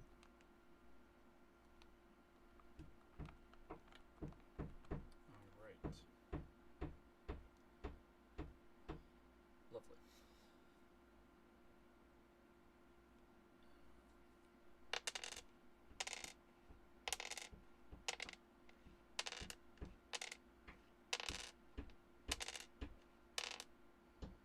Each take 8 acid damage. And you do not take additional at the end of your next turn. And who is that? That is to Finnick, Black, and the Halfling.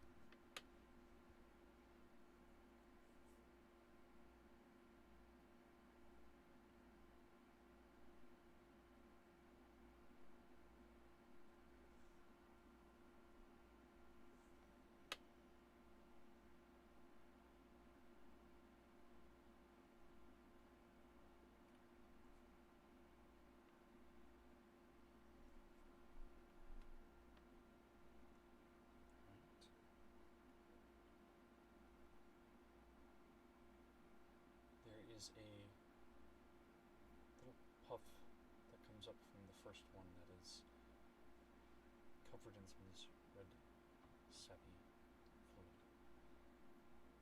spreads through the swamp as a breeze twists through the trees, and the other two start lumbering toward the trail.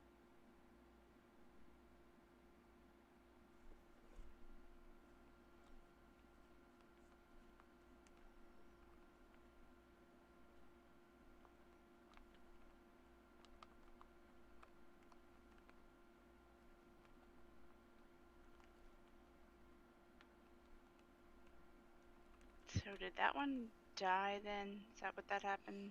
It is not dead yet, but it seems that Okay. it has released some spores or something out, which has started to draw the other two toward it. It is going to attempt to multi-attack.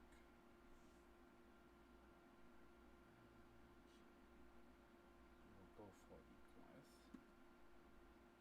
It's a 21 and a 13.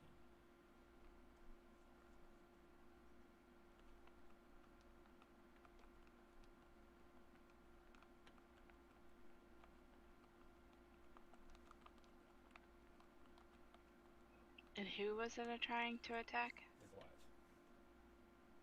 Okay.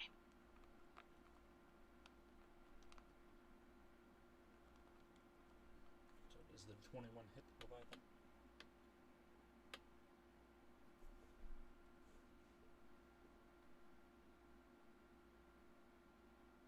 Leviathan? I'm sorry, what? Does the 21 hit? Yes, it does. Okay.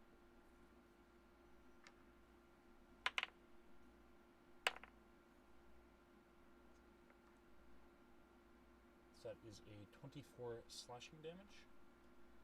And I need you to make a Constitution saving throw.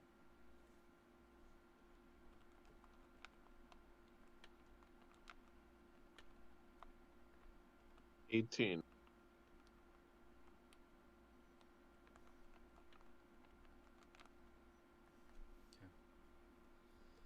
Again, as it slashes in, there's this residue that's left behind, and you just cast it off of you before it can take hold.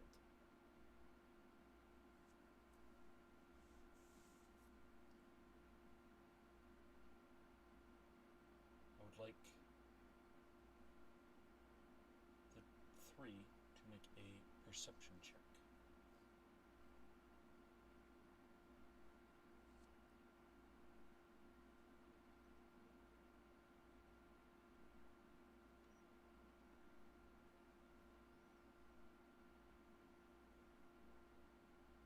One dirty 20 and one nat 20, making a 22. Okay. 13 plus 4, so 17. Alright. The 3 of you can all feel and hear as something much, much larger is moving closer. And Fennec, that column of smoke puffs that you saw before in the distance, is moving closer. Alright.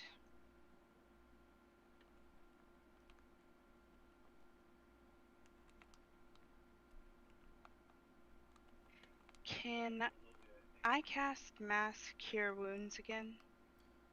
Yes. Alright, I'm gonna do that.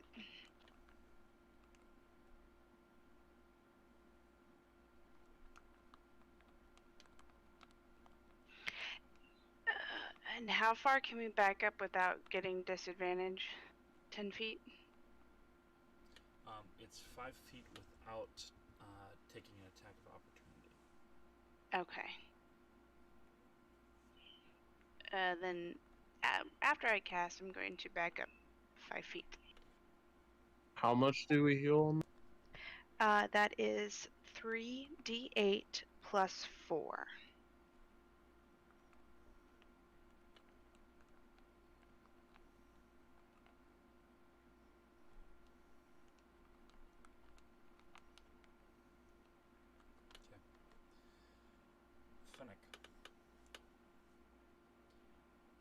I'd like you to make a survival check. Alrighty.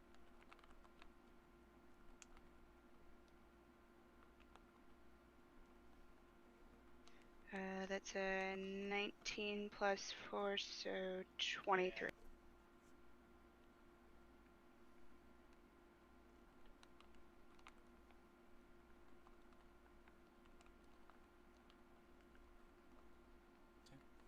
As you back up the 5 feet,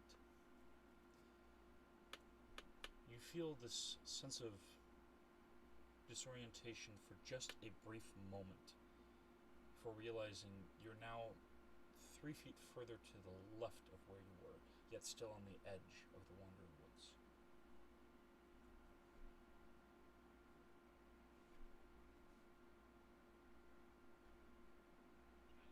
So did that just... Would that... If... That does not Without that happening, provoke would an attack of opportunity. No, I was just wondering, like, if that had not happened, would I be in the woods from that movement? You were stepping into it, but And then it moved me away from it. It started moving you away, but you kind of just shifted your footing enough that you didn't get transported far. Okay. Can I do an investigation? No, that wouldn't. Maybe that's not what I'm trying to. Hold on. Question: do I notice that she teleported? Go ahead and make a perception check.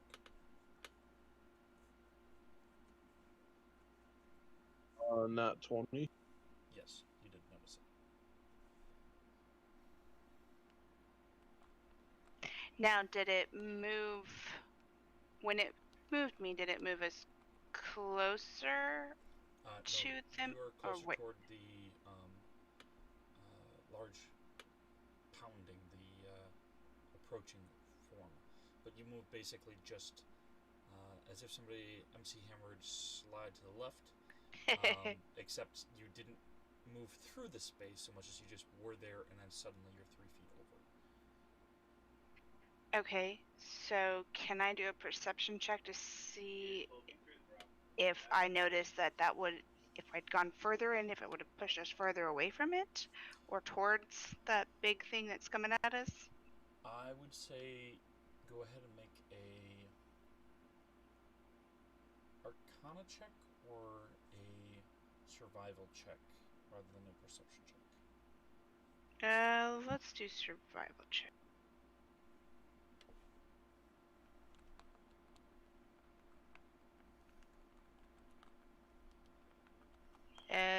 Dirty 20.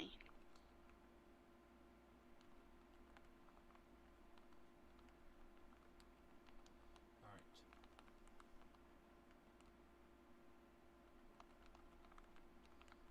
So, as you think on it, you realize that when the squirrels were separated, it didn't seem to be moving them necessarily in a specific set direction, but yours did seem to be moving toward the Stump House. It's possible that it naturally, when there isn't something of interest, might be more erratic and chaotic, but there may be a possibility of forces that could be able to manipulate it. You're not entirely certain what, but the fact that you seem drawn toward the Stump House, it could very well be that your struggle against these fungal creatures may have drawn the attention of whatever is approaching.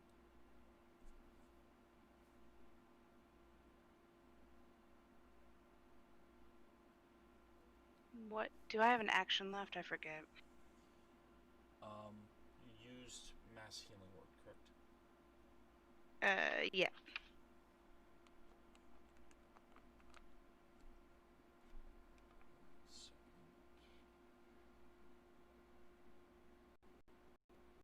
Yeah, it was a bonus action, so you still have an action. Alright. And you still have 25 feet of movement.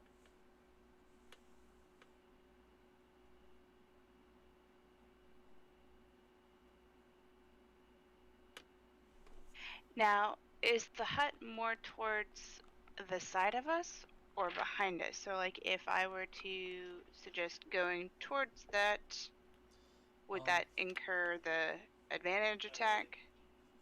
Well, you are now further off to the side as far as the attack of opportunity could have happened. You're now just outside of that range of it hitting you. Because you had backed up the 5 feet and then got shifted, so it's more than 5 feet diagonally to you. However, you're not entirely certain yet as far as what's necessarily approaching. You think it could be a machine, it could be possibly some magic house or something that, because there's smoke, you figure it's something where there's people. You're not sure what it is since you can't yet see it from where you are.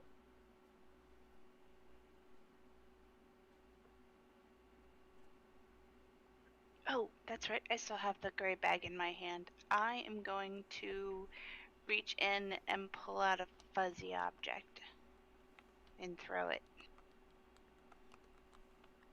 Okay.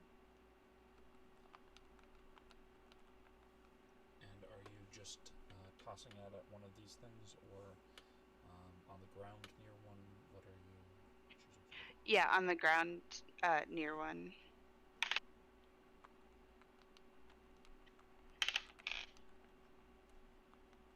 It's a giant badger. Okay.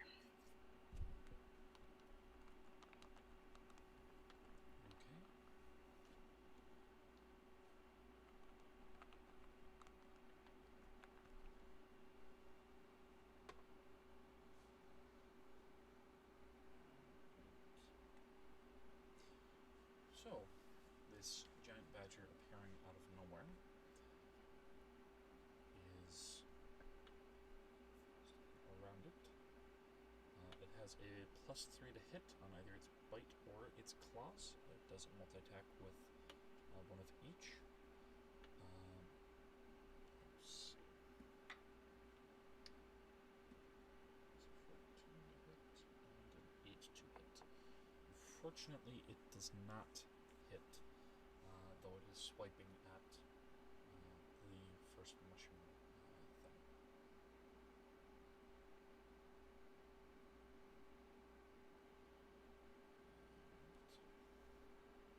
All right.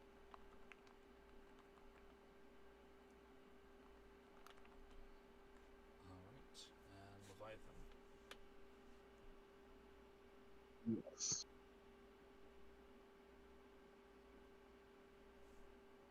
Question. If I fire off a shot, would I be able to grab Fennec as a bonus action and jump into the wood?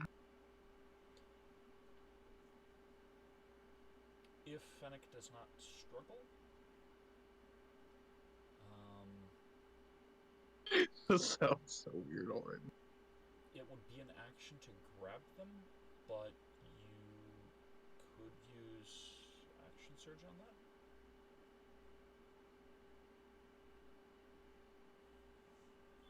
How close is the monster to me? 5 feet, right? Yes. Okay, so I'm gonna back up 5 feet. That will leave me with 25 feet of movement speed. I'll roll to attack.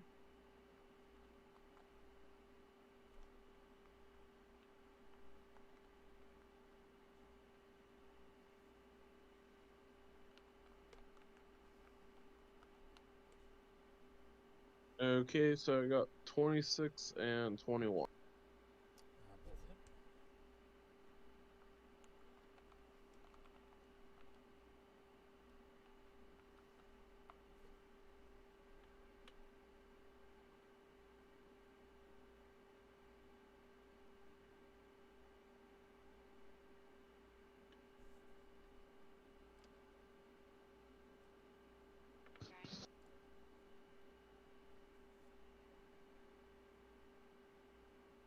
Alright, so 32 damage on that attack. I'm gonna once again use my bonus action to hit with the quarter.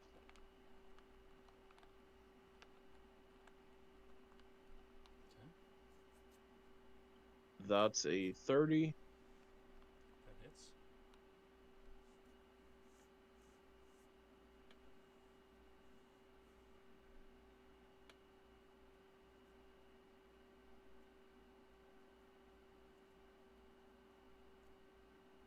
And with all the modifiers, that's a 16.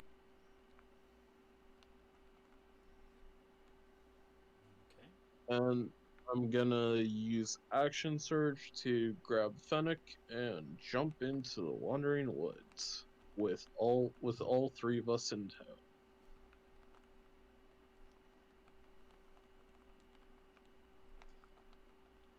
Stranger danger!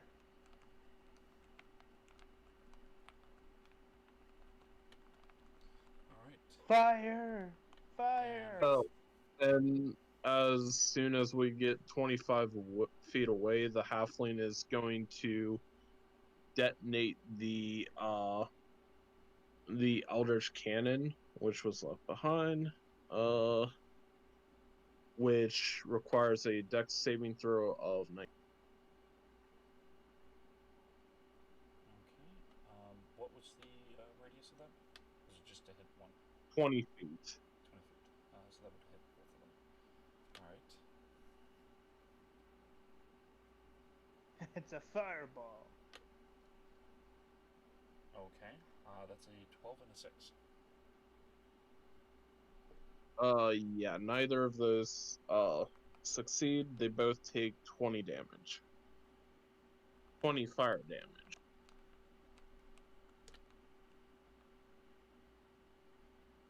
I don't know if they're weak to fire or not. I would assume that they are.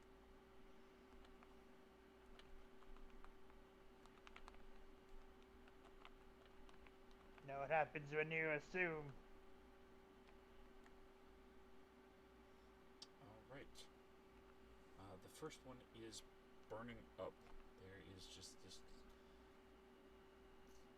bubbly, throaty, dry mixture of sounds coming forth from it as it is flailing about in the muck. That's a nat 1 on its first death save. Nice. Very nice. And Fennec, are you allowing yourself to be picked up and carried away? Sure. Okay. Leviathan, go ahead and make a survival check.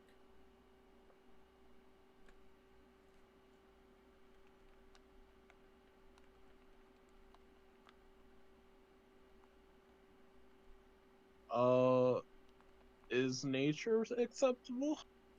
Not in this particular case. If you do nature, it will be at disadvantage. Alright, well, I did survival, it's at 17. Okay.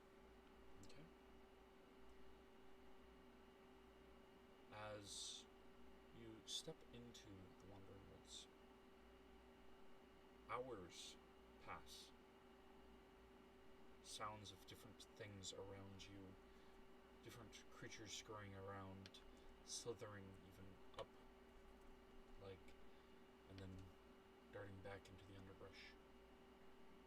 And eventually you come back out.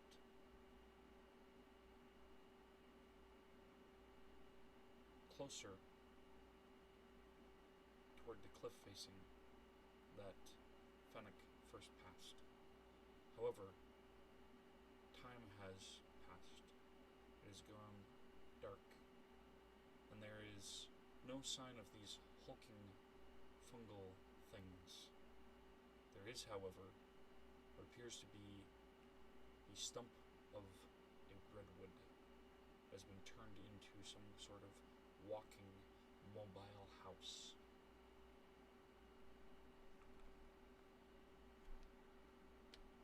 Okay, lady, you need to explain what here. I have no idea what this creature.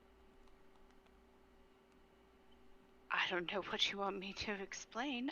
I don't know what they are either. You know what that stump is then? No, I was hoping you would. You want to burn it?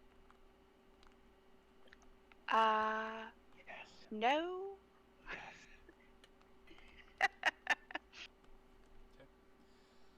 As you are discussing this, there's a sound that comes from within the Stump House as it is settling in place. I would like you both to make all three, to make a charisma saving throw. Charisma? Yes.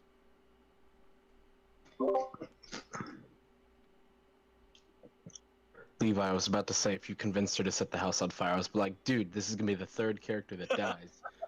Technically third and fourth. Because it's two characters. Oh. So I rolled an 18 and an 18. I got a 15 plus 4, so 19. I'm sorry. One moment. Actually, it was supposed to be wisdom. Just had to scroll down while I was doing it. It's been a couple weeks. So if that's the same, then just repeat it again. If not, just roll it and use the higher of the two rolls. Since that was my mistake on that. I got a 21 at that point then. Since it wasn't the same, my wisdom's only plus 1. And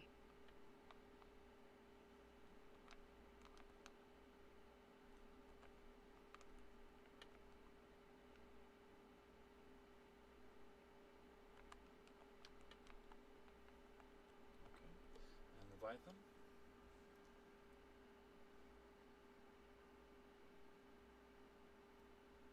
The other rolls are still higher, both 18.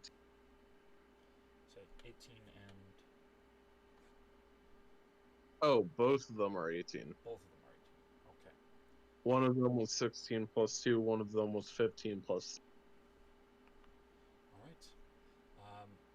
Fennec, you think it's a very beautiful song, but not much more than that.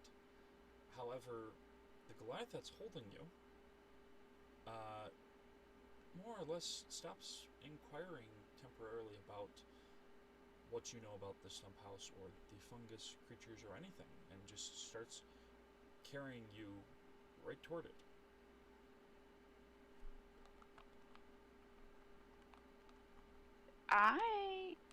Where are you going? Danger, danger. Can I cast a spell magic?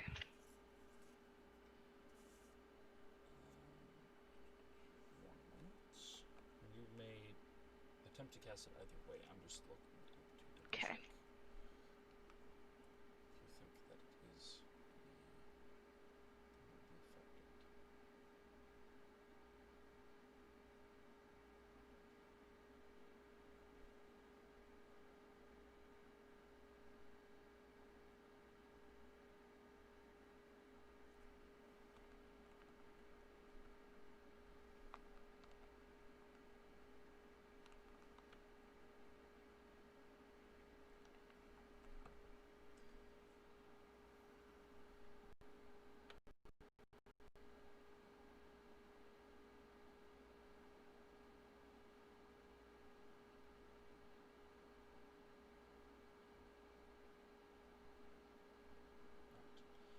So you are attempting to cast that on it then? On Leviathan and which one did you say was the one who was actually, or both of them are?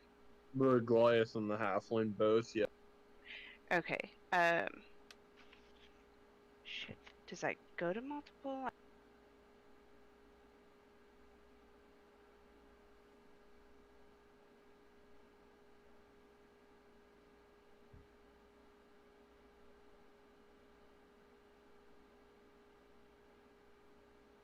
So Yeah, it's only on one person. So I cast it on the Goliath. And I roll a 13. It does not seem to have any effect as the Goliath continues walking over to the Stump House and starts ascending a dangling rope ladder up toward a series of steps that curve the rest of the way.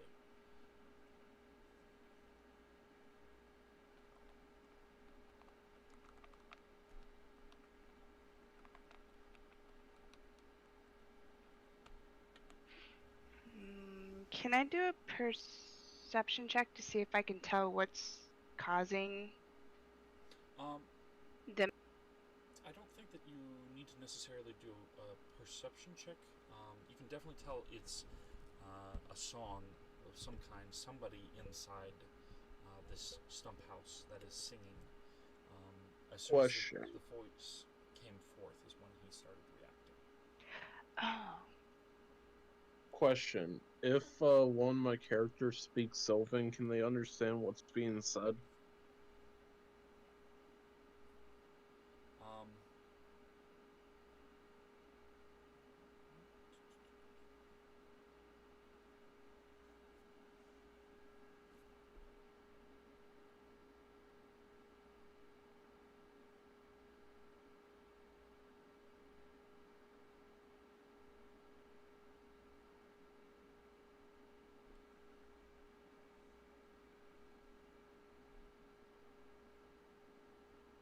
You would catch parts of it as it is interweaving between two languages. What other languages do you have? So that means that Finnick would be able to understand the words too. For Or at least part of it. part of it. Okay, what can she hear? My milkshake brings her poison yard. Shut up and sleep with me. Come on, sleep with me. So, Shut up. what languages do you both speak? Just so that, and see if you understand. My halfling speaks Sylvan, halfling, and common. The Goliath speaks Goliath speaks what? common, draconic, giant, Sylvan, and yeah. Okay. And Finnick? Common, Sylvan, Infernal, Dwarven, and Shoe. Okay. So you both only understand the Sylvan part. It's fragmentary, since it is shifting between the different languages. Beautiful as it is, despite this. It seems to be more or less about betrayal and defending against further betrayal, about making oneself stronger than they were, yet still open to new possibilities. Though it's still a bit broken as far as what was the betrayal, what sort of things have happened since then. It's almost kind of like a sad but beautiful ballad of some kind. I will survive. Can I try to play my flute to counteract the song? See if maybe that helps disrupt it? You can go ahead and try to make a performance check, see if you can perhaps either distract person or if you do well enough, maybe persuade the Goliath. Just blow the loud as you can into it, right in his ear. Okay. Step You said performance check? Yes. 19. Alright.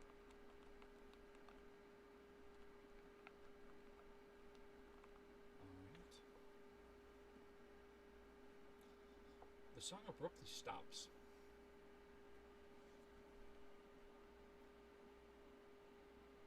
Unplug the aux There's cord. a few seconds before song in a different language. Tries to go with the melody that you created.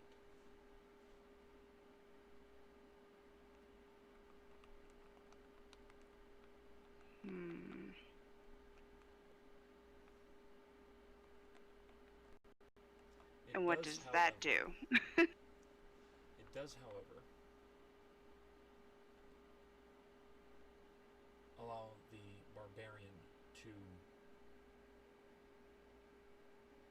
choose Wait, their there's a actions. barbarian? I mean, not the barbarian, the Goliath. I'm just so used to so many people who are Goliaths playing barbarians. Goliath Ranger that uses a fucking ballista.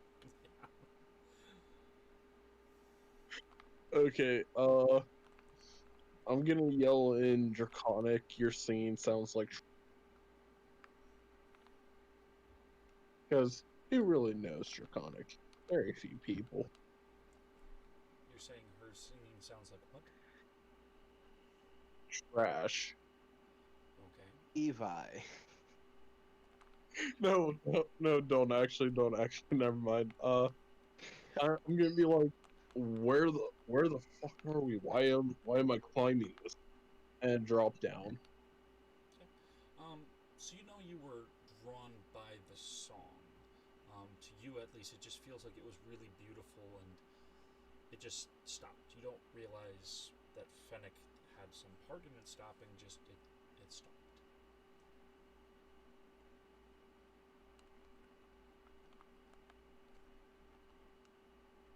I'm still dropping down from the tree. I'm not climbing up. Set it on fire. Set it on fire. But I like this stuff. I really want to, though. And just burn up everyone inside. Is that it? I mean, no. Character deaths. Vengeance shall be mine. So, Dobbs, I want you to make a perception check.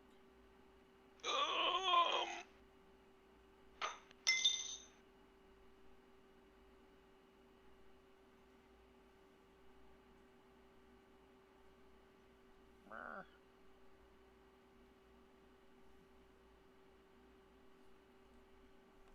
18 passive. Okay.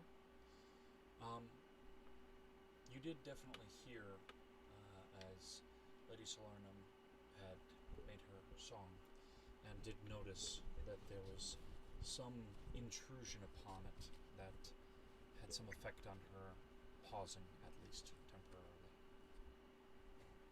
Am I freed from my servitude? You are not yet, no. Oh.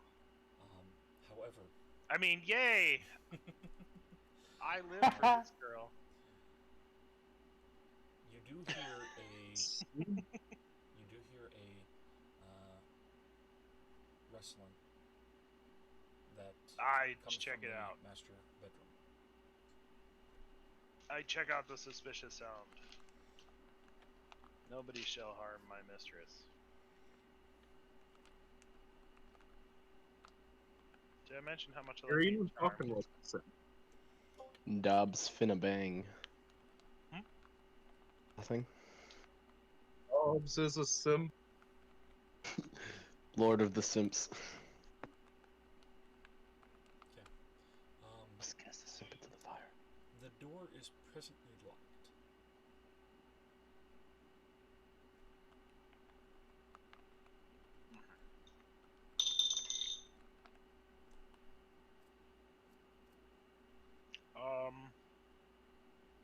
Can I send a bolt through the door?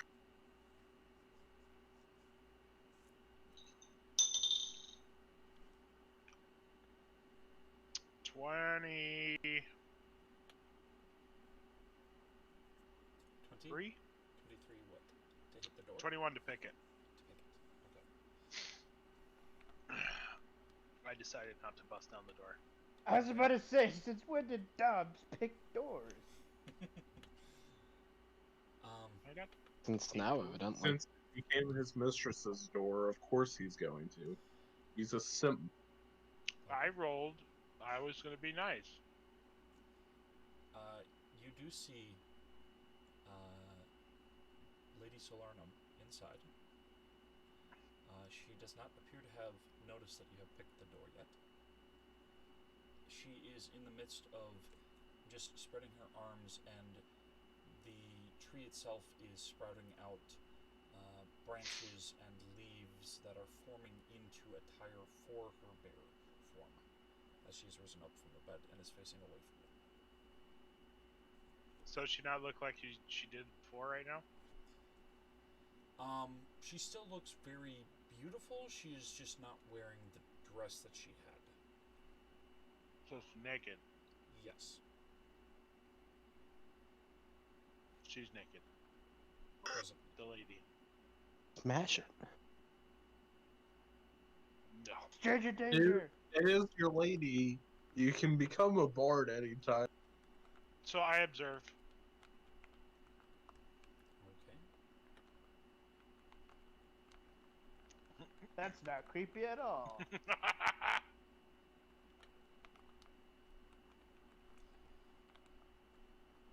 Maybe, I yeah. want you to go ahead and make a stealth check. But, You are staying in place, and oh, eventually, as she is moving about, she might notice you. she might notice me rather quickly. That's a 7. Yeah, I'm gonna say that's probably going to be very quickly, with a 22. And I thought that it was bad that I kidnapped Fennec, and now he's just going around peeping. I'm not peeping. Door's open. I still think you're worse, Levi. Oh, my worst. At least the peeping Tom is redeemable. I literally saved Fennec by jumping into the Ooh. wood. Sorry. She. Wasn't supposed to hit you in the head. Okay, that sounds interesting on whatever's going over there, but. I threw my cat was being an ass, and so I threw a bottle cap, and it hit her on the top of the head. Yeah. Like I just All right, kinda Alinity. I lofted it, I didn't huck it. I just, Okay. Somebody call PETA. Animal abuse. Why are you abusing my animals? But she arches a brow, continues getting dressed, not seeming irritated or embarrassed, more just regal, calm demeanor. I heard. Maybe she's strange plotting sounds. to kill you. Oh shucks.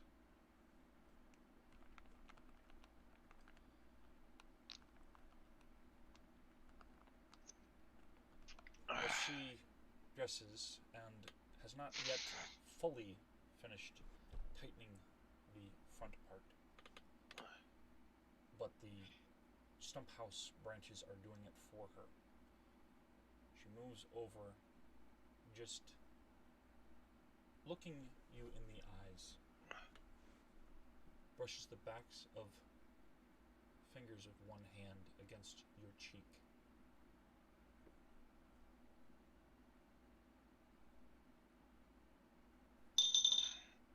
Ha Haha, what? I am very stoic. Okay. I got a nat 20 on whether or not I was gonna fall. And do dumb stuff. Okay. I'm just I'm a vigilant. bard. I'm vigilant.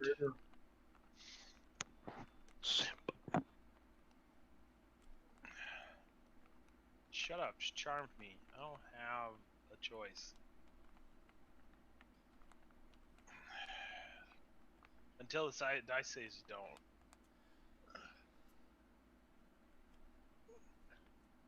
She Hey there. Hold on, you're in my blood. searching your Got me there. eyes, and says, Hmm. "It would not do well to serve The one that hurts though. 3 masters, or mistresses, as it were. So tell me, what do the other 2 have that you would seek more than service to me? Were you Power. simply power? Is that all? Nothing further? Well, power's not simple. Power can be expressed in many different ways and granted through many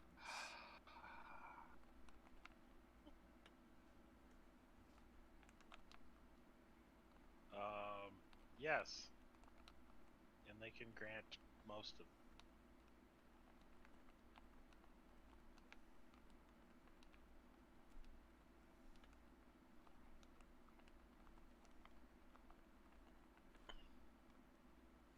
And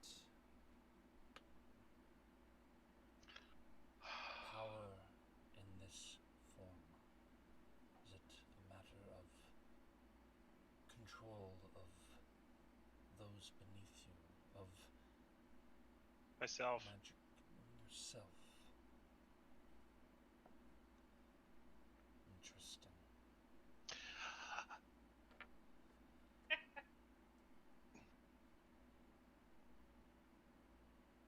Pay no attention behind the guy behind the curtain.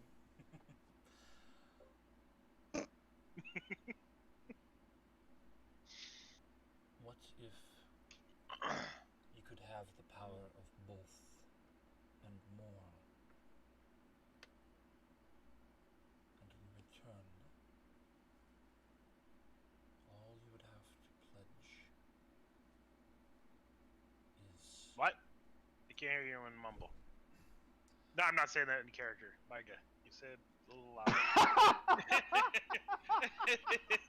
I figured, but But Islam, I can't understand you when you mumble. You need to speak up. what if I could give you all of the power that they can offer for you to keep within yourself, and more beside, and all you would have to do is help deal with them in one fashion or another long enough, and then form alliance with me.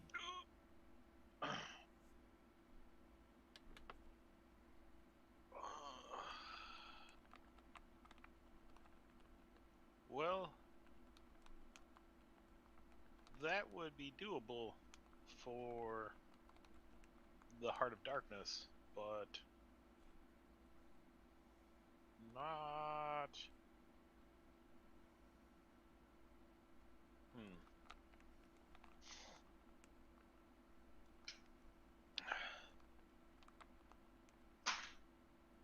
What's his name? Strahd.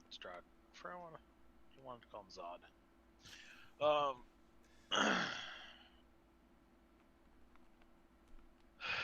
Strahd, however, is a more complex matter. Not only does he have multiple factions behind him and more resources, he is not as easily overcome. Not every form of arrangement necessitates violence. Power is more than simply force. It is the proper application of it.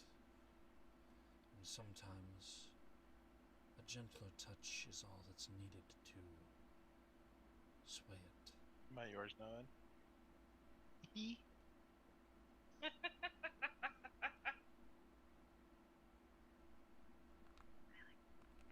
I've interrupted her. I'm charmed, Micah. Yes, I understand that. your charmed doesn't necessarily mean that your character is going to immediately do something bad against somebody else, or choose to do something that you think is going to be a suicide run. If you can conquer I rolled a it. 1. I am hers.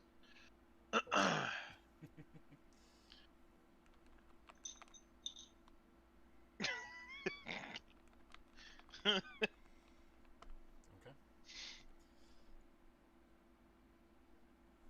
So I will take her. As long as she can promise power on the same level as them, especially if combined, then I will acquiesce and see where that goes. Okay. And we'll I still want my goddamn sword from the keep, though. we will later see in terms of what she's offering in that regard. However, she does usher you into the bedroom, over to a wall where there are vines and branches that are spreading out from it.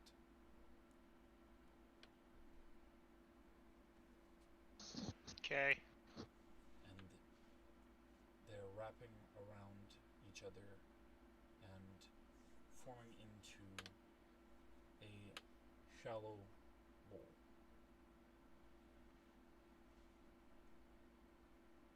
Okay.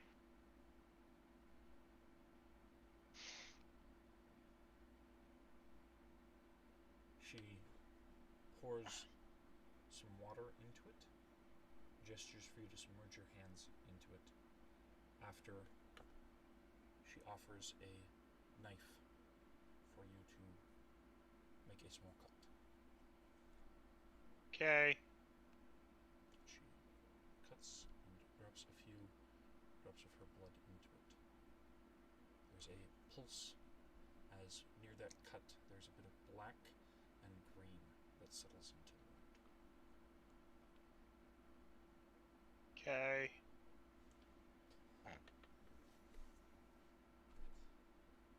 We will later see what all that does, but you do feel a small surge of power even with that small bit. Okay. You are healed back to your present maximum. Woohoo! See, now that's a healing spell. This bard with his 10 HP.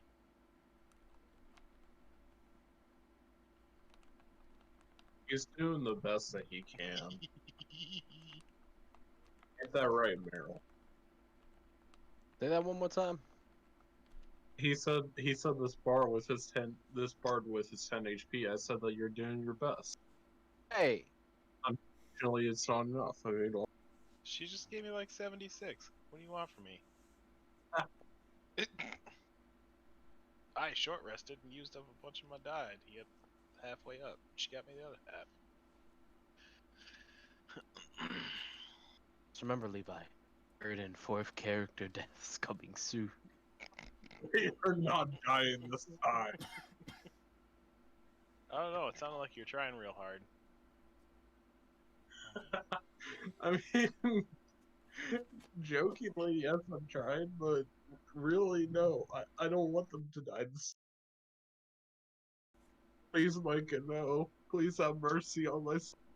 Ha! You're asking the wrong person. Don't be fucking dumb and they won't die. Easy solution. The Stump House wavers and then lands on. No, I'm just You asked kidding. for it. So,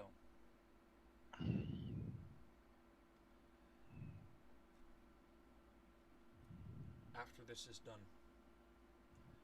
she leads out of the room and motions for Scrappo and Malik to start getting everybody up. And we will see Fennec next time that we will be able to, as they are ready to go. Fennec's getting thrown in the basket.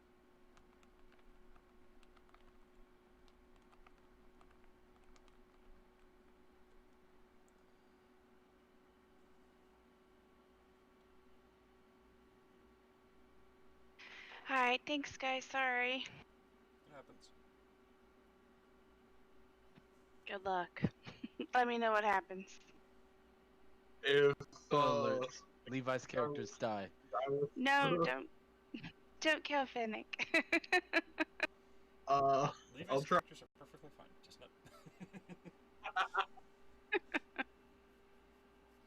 Alright, night guys. Night.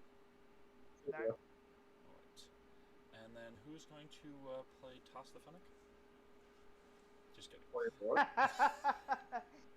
Kick the Fennec. I'm sorry. I'm feeling a bit exhausted right now. I don't think I. Alright. So, I'm carrying Fennec. Don't worry, I won't die. the rest of you are being stirred awake. The effects of the known presence of the Heart of Darkness somewhere in range, and possibly more, affecting your sleep, as previously rolled through.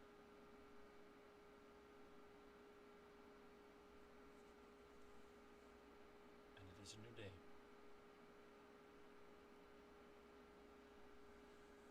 Can I climb up the stump? You may do that, or you can take the rope ladder up to the stairs. Your choice. I'll take the stairs. I just want to get to the door and knock on it.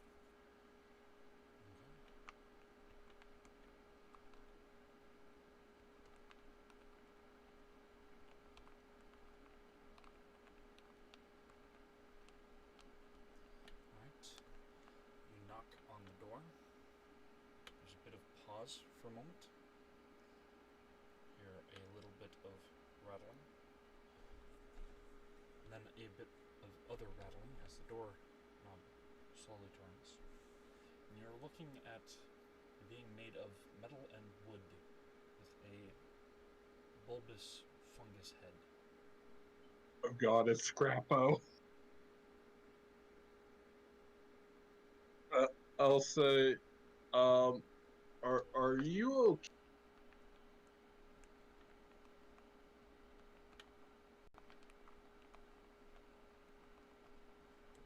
There's just a very slow nod, gestures to you. Can I talk to whoever's in charge here? There's just a motion to wait a moment, and he just slowly starts to close the door. Why are you closing the door on? There's a motion again for wait 1 moment. Okay, guess I gotta.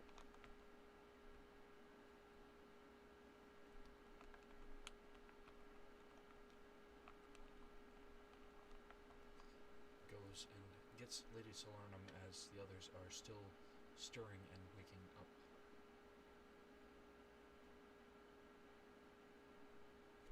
There's just a moment as she's just tilted her head slightly, nodding here and there, as Scrapple's head just has the slightest tilt and bobbing of as if trying to communicate through speech, though nothing is allowed.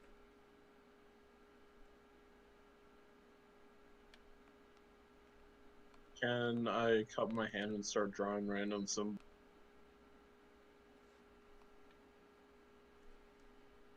Are you saying Magical. Scrappo or No, Goliath. I mean, you could try to do it before anybody comes back if you want to. Yeah, I'm gonna draw magic symbols that I saw in a book once.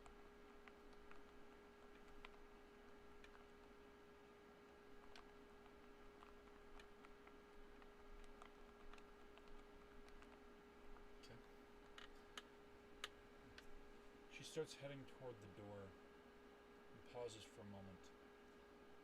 Glancing at Dobbs, there's just a slight tilt of her head. And Dobbs, in your head, says, "Would you be a dear and get the door?"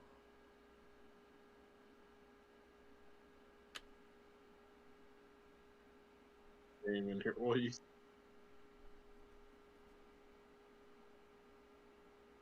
I'm sorry, what did you say? I didn't even hear what you said, Dobbs. She says, "Would you be a dear and get the door?"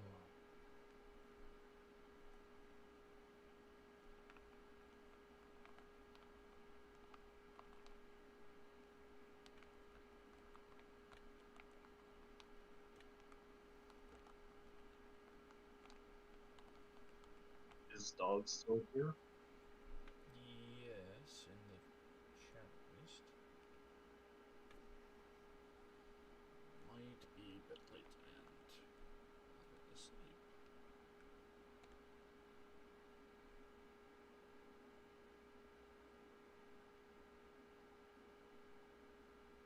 Arendelle?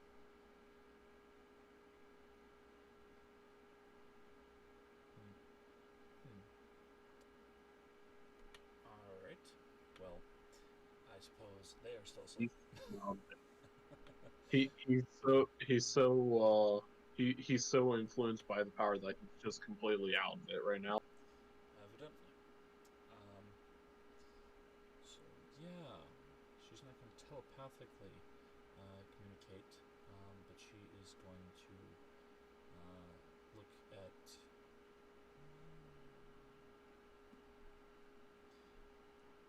Soliloquy. Yo. Could you get the door, please? The door.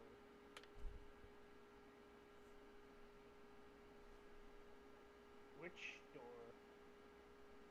The front one. Okay.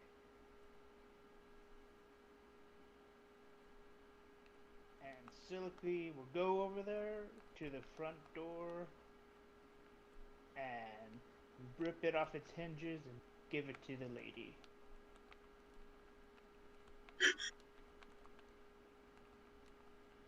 Okay. What? Are you wanting to do that? Because Soliloquy would understand the phrasing. I know! I know. If Soliloquy Yeah, would do it anyways, just to be, funny. Yeah, she would.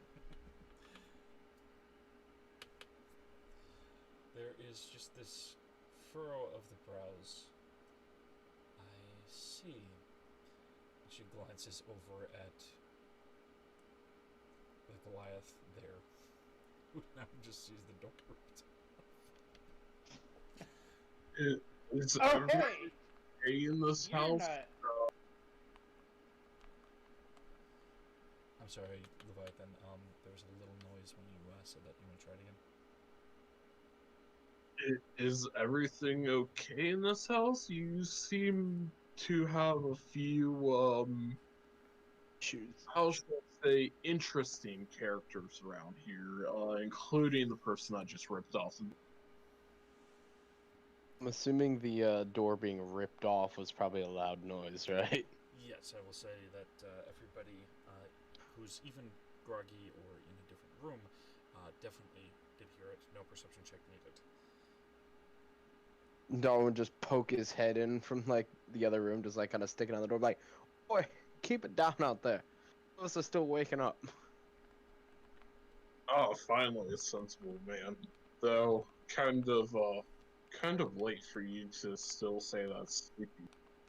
Oh, fuck off, you cunt.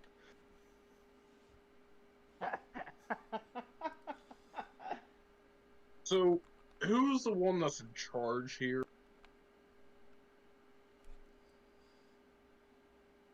That'll be the lady. Lady Solano.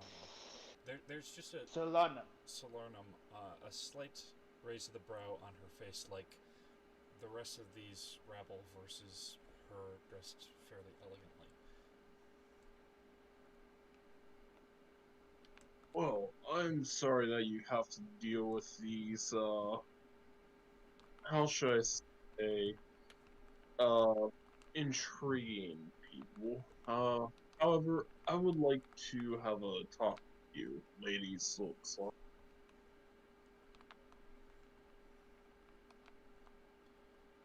And what is it you would like to talk about? I just have a few questions about the area. I'm not from around here, neither is my halfling friend. We Neither have am someone else I. who. I've actually been learning from these individuals. Wait, huh? I'm new to this place. I came through the woods recently. Well, then, who better to talk to than someone else who's new around?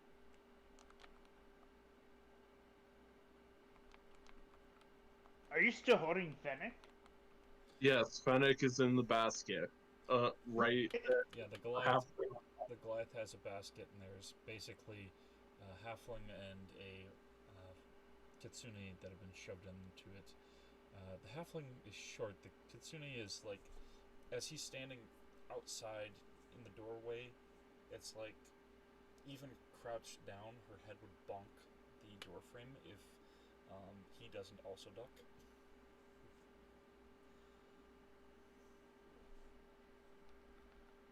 In other words, I have to duck to go into the door. Okay.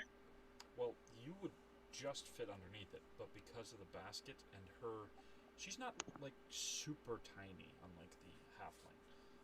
She's shorter than you, but she's still tall enough that even crouching in the basket, especially with two people in it, her upper body is just... Anyone is shorter compared to me. Yeah. How tall are you? 8 feet. Okay. Big ugly So bastard. Silky is 1 foot shorter than you. My 5'4" looking ass over here and just. Anyway, lady, where did you find this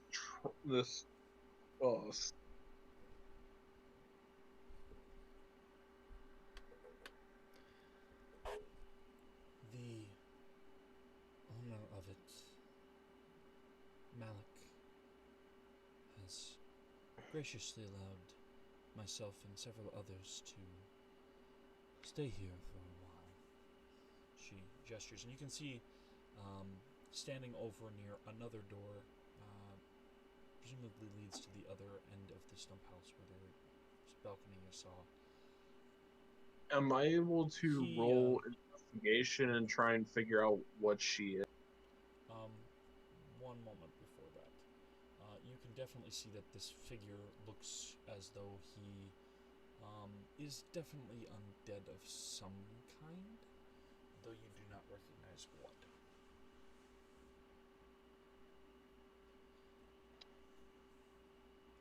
Can I roll investigation to try and find out what she is?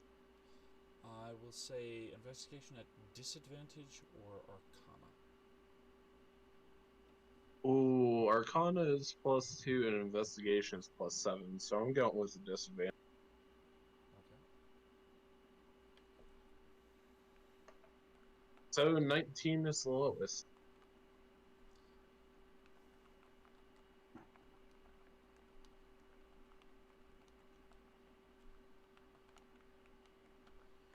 You recognize she's an elemental of some kind. You can see that her skin looks like it's a bit of bark and leaf and fungal mass and such as weaved together like different muscle groups through her form. May I speak to you in private, my lady? And what would it be about? Most things, I think, can be said amongst these other individuals. Would you not think so?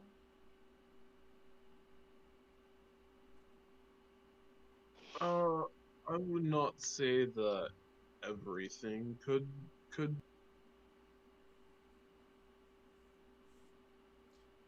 Well, you must understand that as we still yet strangers to one another,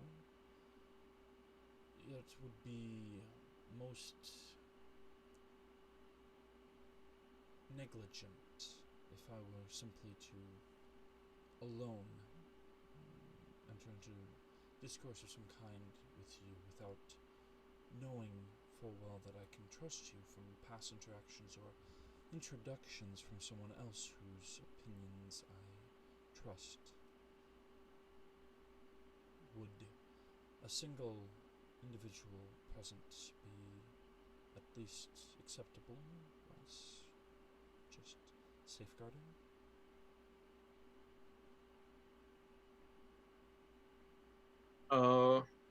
Wait, so She's basically saying she wants somebody in the room on her side.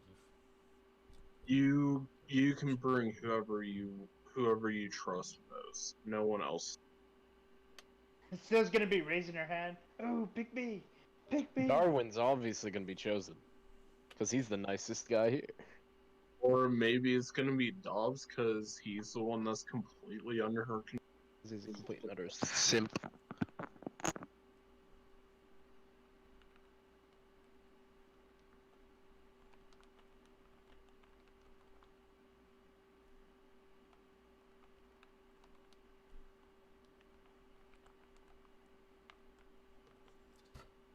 She thinks for a moment,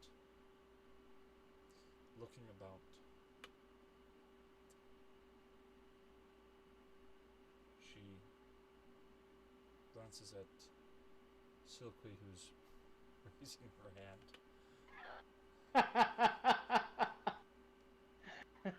Silky, in your mind you hear, do not speak aloud, but if this individual poses to be a threat, to what lengths would you go to protect my person and the others outside if it escalates beyond there? Siliky's gonna think, I'll kill him and his little friend. Not Fennec. Fennec, she's cool. I know.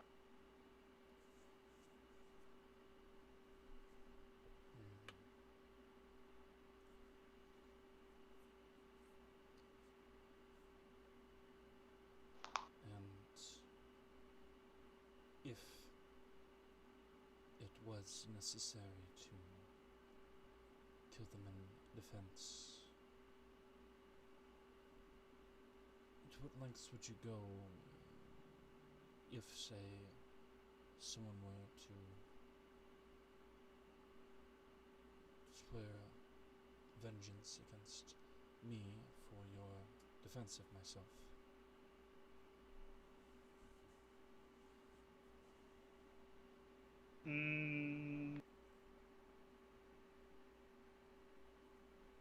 I'll kill them.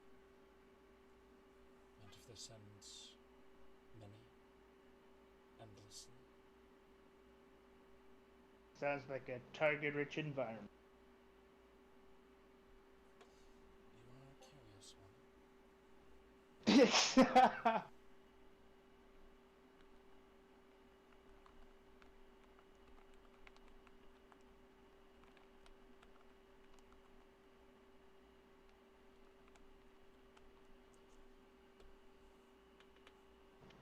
Very well. We'll have a little more to discuss as we just prepare and ensure things are a bit tidied. And then we will open the door to allow you to enter and discuss, if that is alright. That is fine. I was gonna say the little one.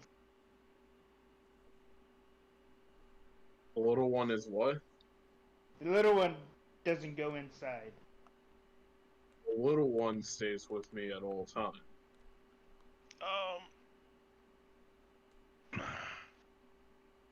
You said you wanted to. All right, that's.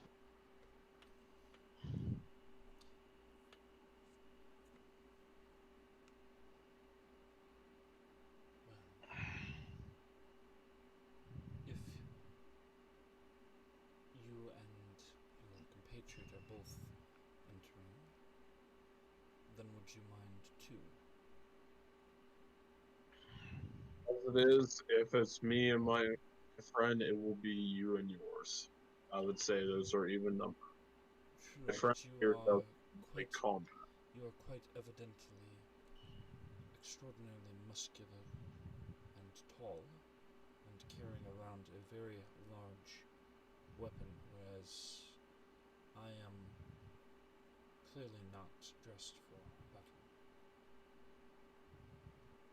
I do not intend to attack anyone. All that I am here for is to If you do not propose intend a. to attack, then surely you will have no issue with an additional presence that will be I have no issue observed. with leaving go outside. Very well, then that should be sufficient.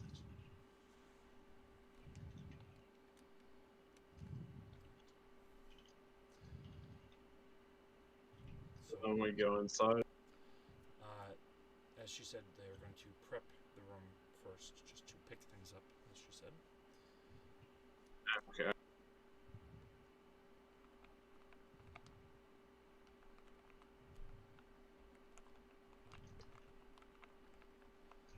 Inside the master bedroom. Soliloquy. She looks to you as the doors are presently shut. You are quite eager to serve.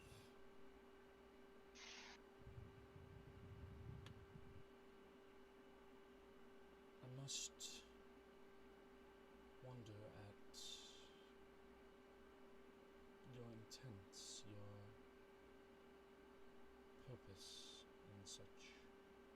What is it that you seek?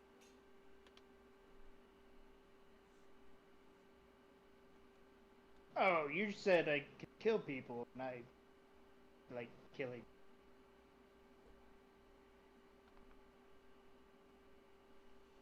Well, yes, and there's that as well as the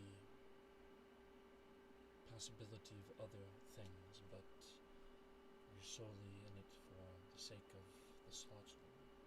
Is there nothing more that you seek? Uh,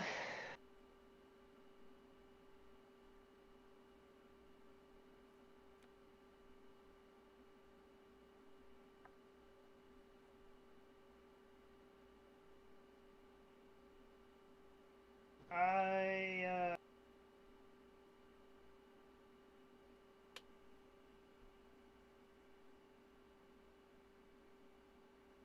hmm.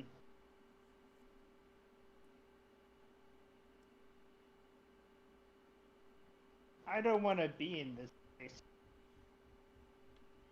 and I'd serve you as long as You don't want get to be in someplace. this place? Oh yeah, too cold. And if it were made much warmer? I would be in. What's that place? Celestia. That's. You kind of are cutting off a bit. Something about Celestia. Yeah, I said it'd be like being in Celestia. That nice.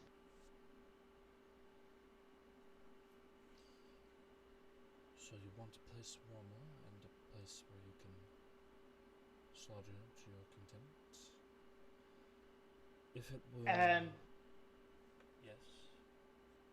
and for my friend come with. All that wish to can certainly do that. Is there anyone special of them? Yes, very special. Indeed. Well then, we can perhaps find suitable placement for them and yourself, if you are able to continue to offer your services. Help us to make this frigid plane into something more vibrant.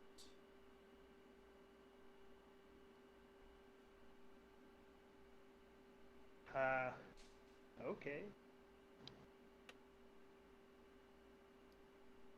Don't know how that will happen, but if you think you do it,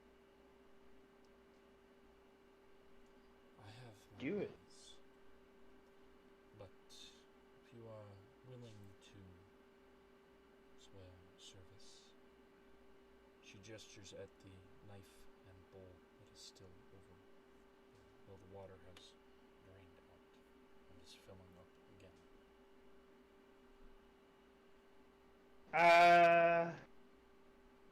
You have to wait 1 week and 3 days.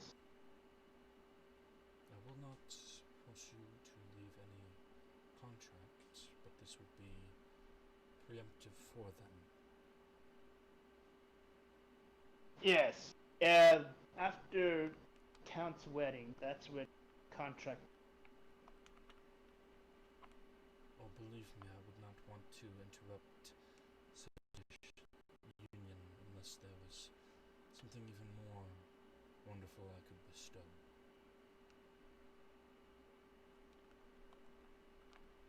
I already have informed reservation,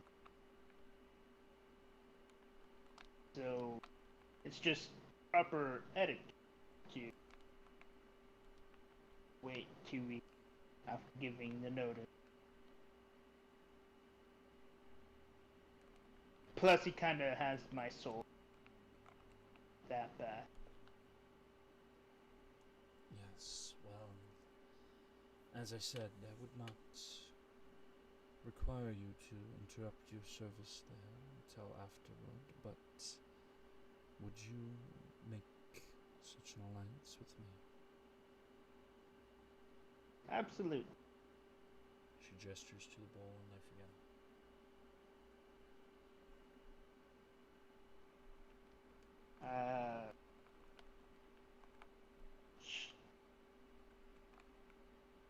What do you need me to do? Simply make a small mark in your hands. I shall do the same.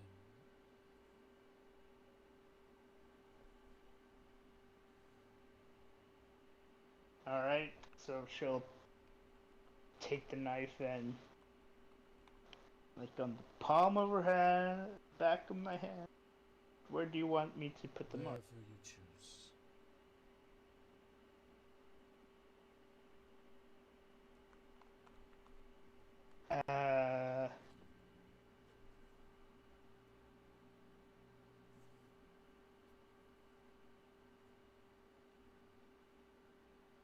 She'll put the mark on the back.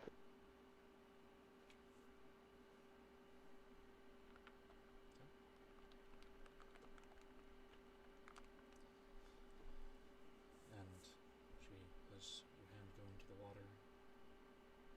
Blood coming out, drips, fuses into you, healing you back to your current maximum. And there's Nice. the black ink mark.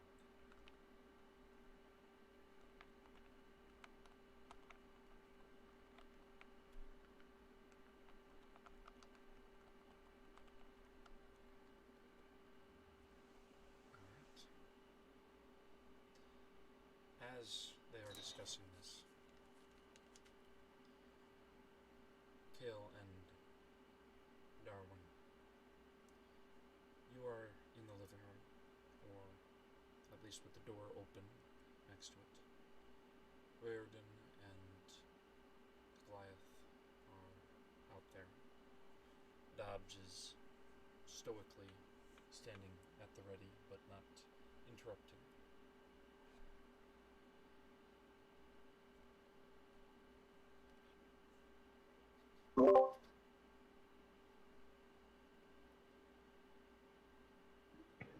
Well, Darn's just kind of keeping an ear out, but he's not too worried about it because let's be honest. With every single individual that's randomly run into the party, we've been able to kill them pretty easily when they turn bad. So it's everyone's like basically thinking he was a good guy. Great, because we could use more of those. Some dude coming in to cause trouble. He's probably gonna die in about 5 seconds. No, I'm just observing.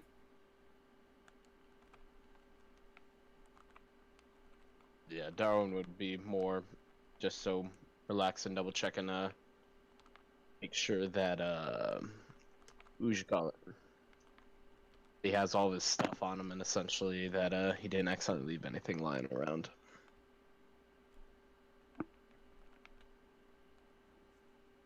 Okay.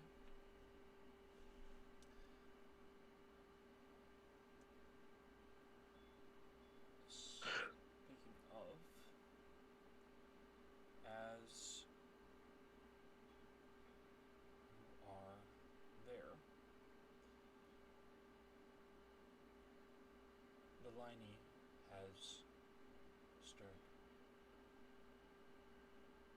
And I need Darwin to make a wisdom saving throw. Oh, I'm gonna pass this bitch. Calling it the heart of the cards. Wait, there's no cards in this game. Shit, I'm gonna fucked it. That's true, okay. Heart of the cards. 21! Things, etc. I'm so glad that even though my wisdom's shit, it's still...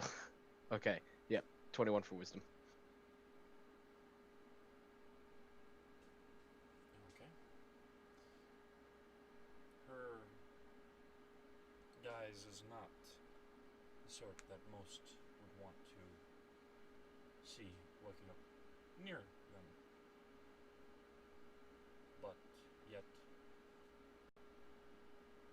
you don't have any immediate revulsion or fear of her. See a lot of shit when you travel. What can I say? It's like, it's normal. Like, don't judge people based on how they look, you know? You definitely feel that there is this sort of presence to her, though. That it is not necessarily something that she chose. It's possibly something just that her species exudes, or maybe a curse. You're not entirely certain.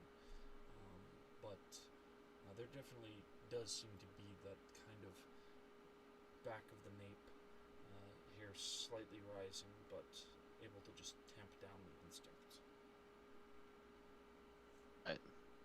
Darwin will just kind of wave over and just be like, hey, good morning. God, I sound like such a fuckwit when I say that. Aye, good morning. Good night. Yes, thank you. Yeah, patched you up the best I could, but fortunately the magic well sort of ran dry at some point.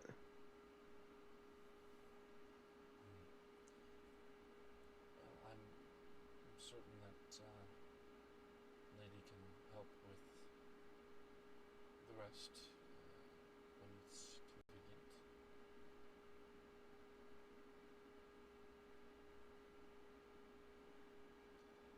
Sorry, you cut out there. What were we saying? I'm sure my lady can deal with the rest when it's convenient. Oh yeah, I'm sure of that. It was working wonders last night, apparently. I just realized how bad that sounds out of context. And she was healing him. Did I hear what he just said? Make a perception check. We'll point out Darwin's a bit of a loud fellow, so wouldn't be surprising.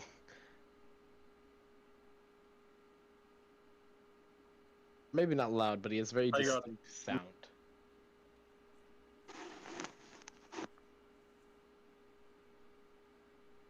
I got 18 on that. Then yes, you would hear it. You might not understand all of it given lack of context, but you at least did hear it.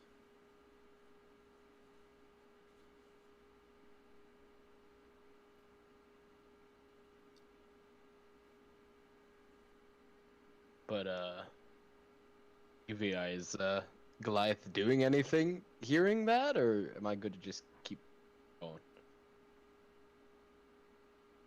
You're good to keep going.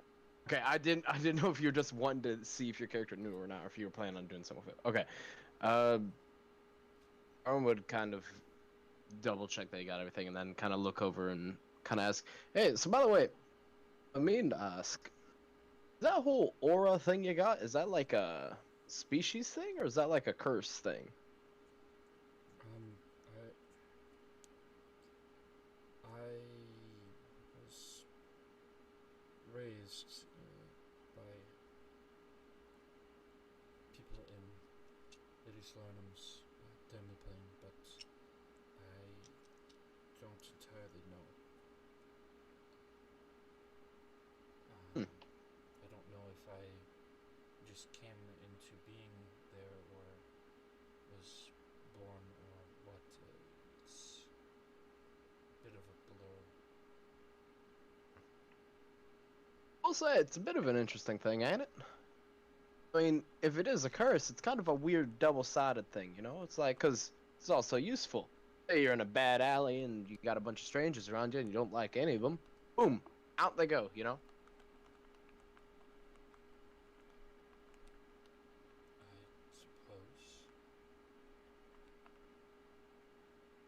suppose. But, by the way, the house is moving earlier. Just in case you didn't wake up for that. But, apparently we're going somewhere. I don't know where. But It couldn't be ours to find out. she puts a hand on the floor and just feels it for a couple seconds. It doesn't seem to be moving now, at least. Maybe we're already there. I can Possibly. still hear them at this point, right? Yes. I'm just gonna shout. We're at the bottom of some cliff with a sewer on top or something. Oh. Sounds like we were getting to where we need to go. Where is that? Because I have no clue where. Sewer. Oh, And that's the only well, discernible landmark in this area, and I just said that's where we need to go, so. well, I have no clue. I just found some girl who was looking for you guys, I guess. I don't know. All I know is that she was in a lot of trouble and I saved her ass and then we found. I swear, if it's another one of my fangirls from the guild, I'm gonna be very upset. I just sat down. I just walked in there. I don't recognize this one. You weren't there when Fennec was introduced? No, it was a joke. It was. Oh. Yeah, oh my god. No, so. Well, I don't remember.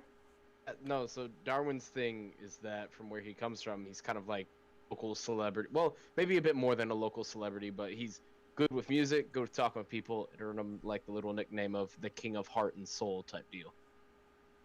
Yeah, no. Heart for having good heart and soul because soul music, basically.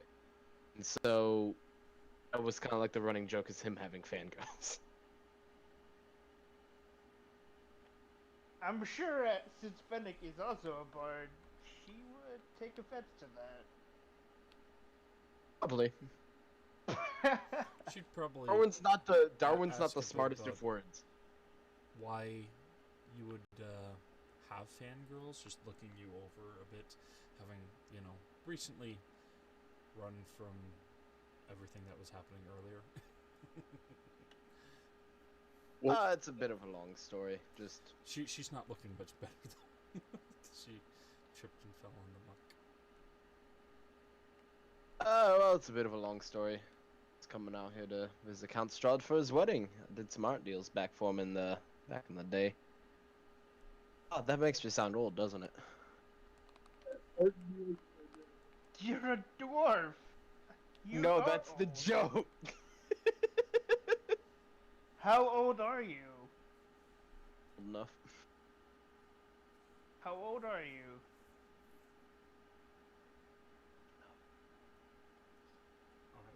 So He's legal in dwarf years. So you're still a kid. Oh. I did write down the wrong age initially, though, because I forgot about the conversion rates. alright. What did you write down initially? Like, And is 50? Yeah. all but before forth with this. That was an This- accident. All back and forth with this discussion. Kale and Riordan are still basically in the living room area, and just hearing them going back and forth, and Dobbs just stoically looking for any signs of some sort of trouble.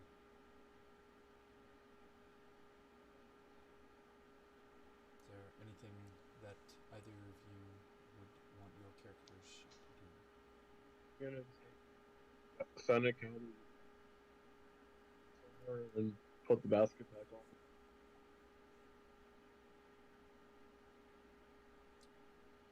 I guess Riordan would strike up a conversation with Kale. I'd be showing off my what is it? Cut You off get a little over at to the my inventory. Hang on. end. Okay. My charlatan's dice. I'd be showing off my charlatan's dice and showing how I can make it roll whatever number I want it Oh, that's cool. telepathically. Uh, so what do you usually do when you're not adventuring? Adventuring, I guess. It's kind of my job. How long have you been adventuring?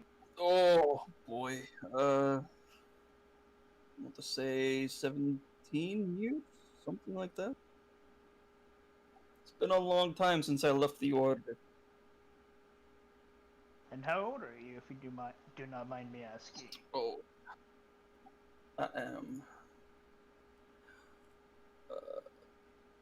30 something, I think. I forget these days. You know how easy it is to forget how old you are sometimes after you're hitting like 26? It's been that way for a while now. Some people continue to be. What race are you? Human. Out I mean, character. I don't have 20 years. Okay, so you're okay. Because Riordan's an elf, so he's like, okay. I'd be middle-aged-ish for humans. Yeah, you're getting on. You're still. I've still seen some sprightly humans your age, even older. Think I mean, adventuring keeps I'm at you the on your beginning toes. beginning of my middle years.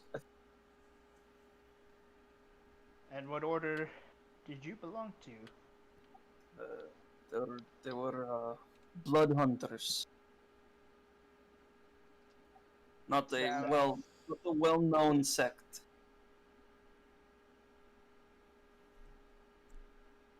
Sounds like a very important job. Group. We don't like the intrusion of things from other planes. So at one point in time, a series of people found that there was magic in blood and are trained to use this magic in pursuit of defense of our realm from intrusion from other realms. Okay. That's basically the boilerplate of the order. That's what they taught me when I was there. But So you're kind of an oxymoron. You just like intrusions from other planes, yet you are an intruder to this. yes, I'm a bit of a maverick. Were you brought here accidentally, or did you purposely? I just kind of wound up here. I'm hunting for the man who raised me. He came out this way, I think, many years ago, and been trying to find him because I feel like the homestead could use his hand in righting the ship. It's a bit of a disaster. Yeah, I just sort of wound up here too. It's interesting. Because Yes. I was dead, and now I'm not. That's Are you sure you're not undead? Do you desire brains or anything? No, I'm quite certain. Okay. I do feel like my time is nearing its end again, but I wasn't ready to go last time.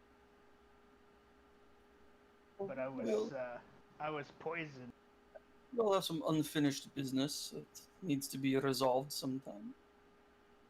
Yeah, I guess it's too late for me. I had wanted to keep my daughter safe. Try to save my other daughters. Like, they're all grown up now and don't. The fate of every parent. Yeah, so it seems. Trying to rediscover who you were before them, I suppose. I just want to stay by their side and I can. I feel that my two of my daughters still on the wrong path. And the other one, she is not on the most desirable of paths, but she has her will of her own. But I used to belong to a cult back in my younger years. Really? Yeah, it's a dark. A cult, you say? It was a dark time. Crazy circumstance here. So was I. Did it say cult? Really? Yeah. I'm not asking if it wasn't a cult. The cult brothers are bonding. Oh my god. What was Yes. your cult all about? They never told me, but they made me watch a lot of sacrifices. They kept me locked in a room, gave me everything I wanted, but I never really knew what they worshipped. And then my mentor found me in a raid and took me under his wing and taught me how to not be in a cult. My cult also did lots of sacrifices. I think that's pretty the norm. It's a cult Or standard. cult. Yeah. It was. I thought we were making a change, and definitely change, but not. Not the way you intended. I fully was aware that we were, doing things. But once I found out who they were for and her true purpose, I wanted to get out of there, and my wife did not want. And I was only able. One of my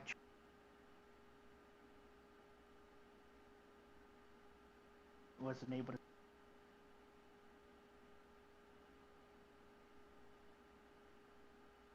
You got out a bit, but I got the gist. Yeah. So, what kind of things did you like? What's the most dangerous thing to defeat? The most dangerous I've defeated or fought? Yes. That's a tough one. The most dangerous thing that I fought was something that I ran away from because I didn't want to fight it. It was it your child? no, it no, it was a leech. They tend to be Oh, they tend to yeah, be- those are not nice. They tend to be a bit scary, and I wasn't prepared for it at the time, so I knew better than to pursue it. But he's still out there. I don't know where he is. What was this lich's name? I don't remember. It was very early after I left the order. Yeah, they all have weird. He was unique in that he didn't really stay in one place. He was a mobile lich. It was very strange. I don't know how he got it to work, but he usually, you know, a lich sets down in a place and takes control of an area, but this man was clever. He moved around a lot.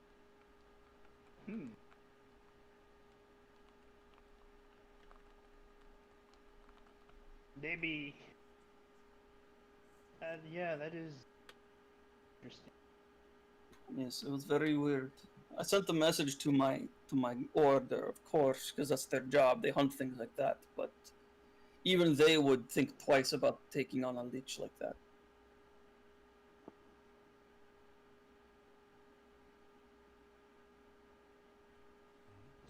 So, who else is out here?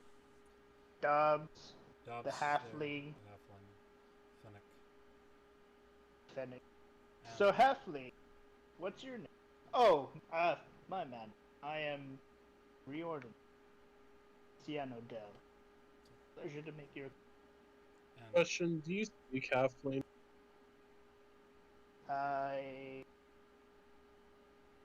Reordered. I don't believe so, because halfling. The puppy. He just starts talking in a language that you can't understand.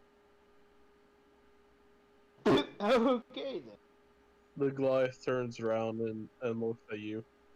Sorry, he tends to just speak in halfling. I can't even understand what he says most of the time. I just keep him around because he made my big bow out there shoot.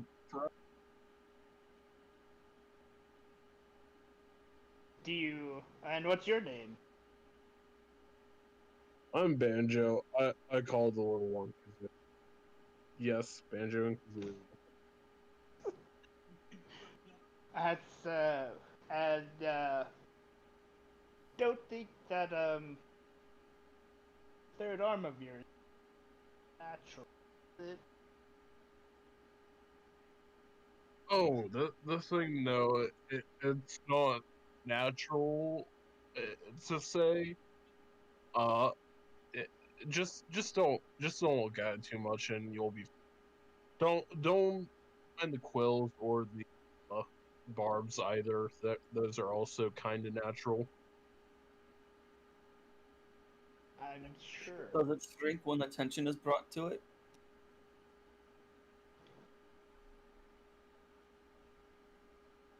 Does it what? Shrink? Shrink when everyone looks at it? No, he literally has quills and metal spikes embedded into him.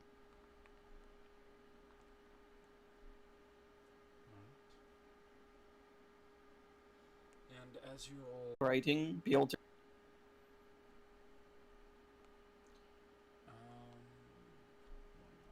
It's Eyes of the Runekeeper from, I Right. believe, the Warlock thing.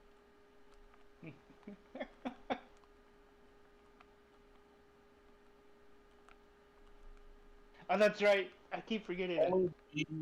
Only me and Creatureside designate whenever I cast a spell. The writing appears normal. Written in my hand conveys whatever meaning intended. To others, the writing appears as if it were written in an unknown or magic script that is unintelligible. Well, that would just give it away then, because I can read everything. So if I can't read it, I know it's not. Well, yeah, but you still want to be able to read the. Yeah, I would be able to read it, but I'd know it wasn't real. Or, it could just be the ramblings of another madman like. Oh yeah, we don't want another insane person in here. So, That worked.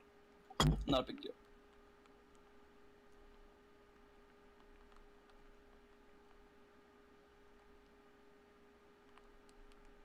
Ooh, you know what? I think I did think of a topic actually. So real quick, Delaney, Arwen would bring up to Delaney like the whole thing that they are they're looking for kind of a place to call their own, right?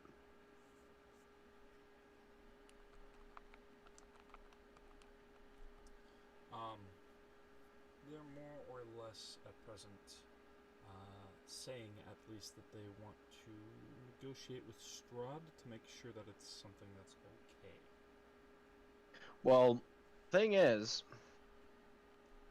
that if there's one thing I know about guilds, there's always those people that hang around with nothing better to do with their lives.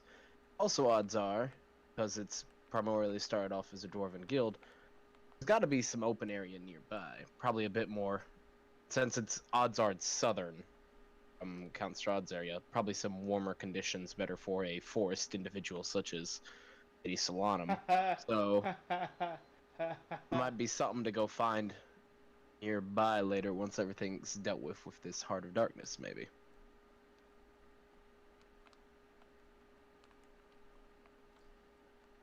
Perhaps it's something I'm not entirely certain on with regard to her plans. It's more than I can grasp at to understand. Well, we'll have time to bring it up at some point, right? Certainly. Now that I had completely forgotten to ask you, are you doing all right? Because I do have more magic left in me. If you need some more pick-me-ups.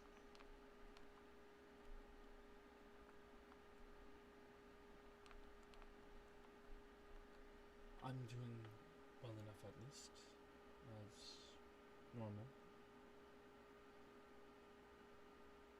That's not exactly encouraging. Well, I'm not nearly as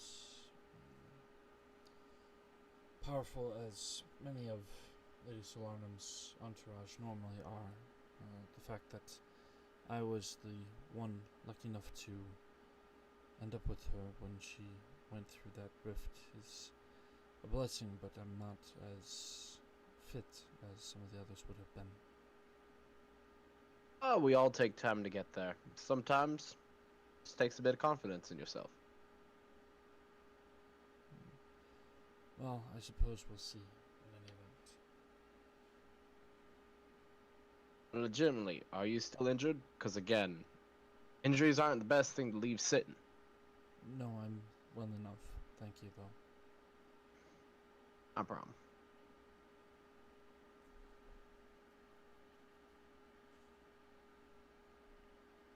Alright.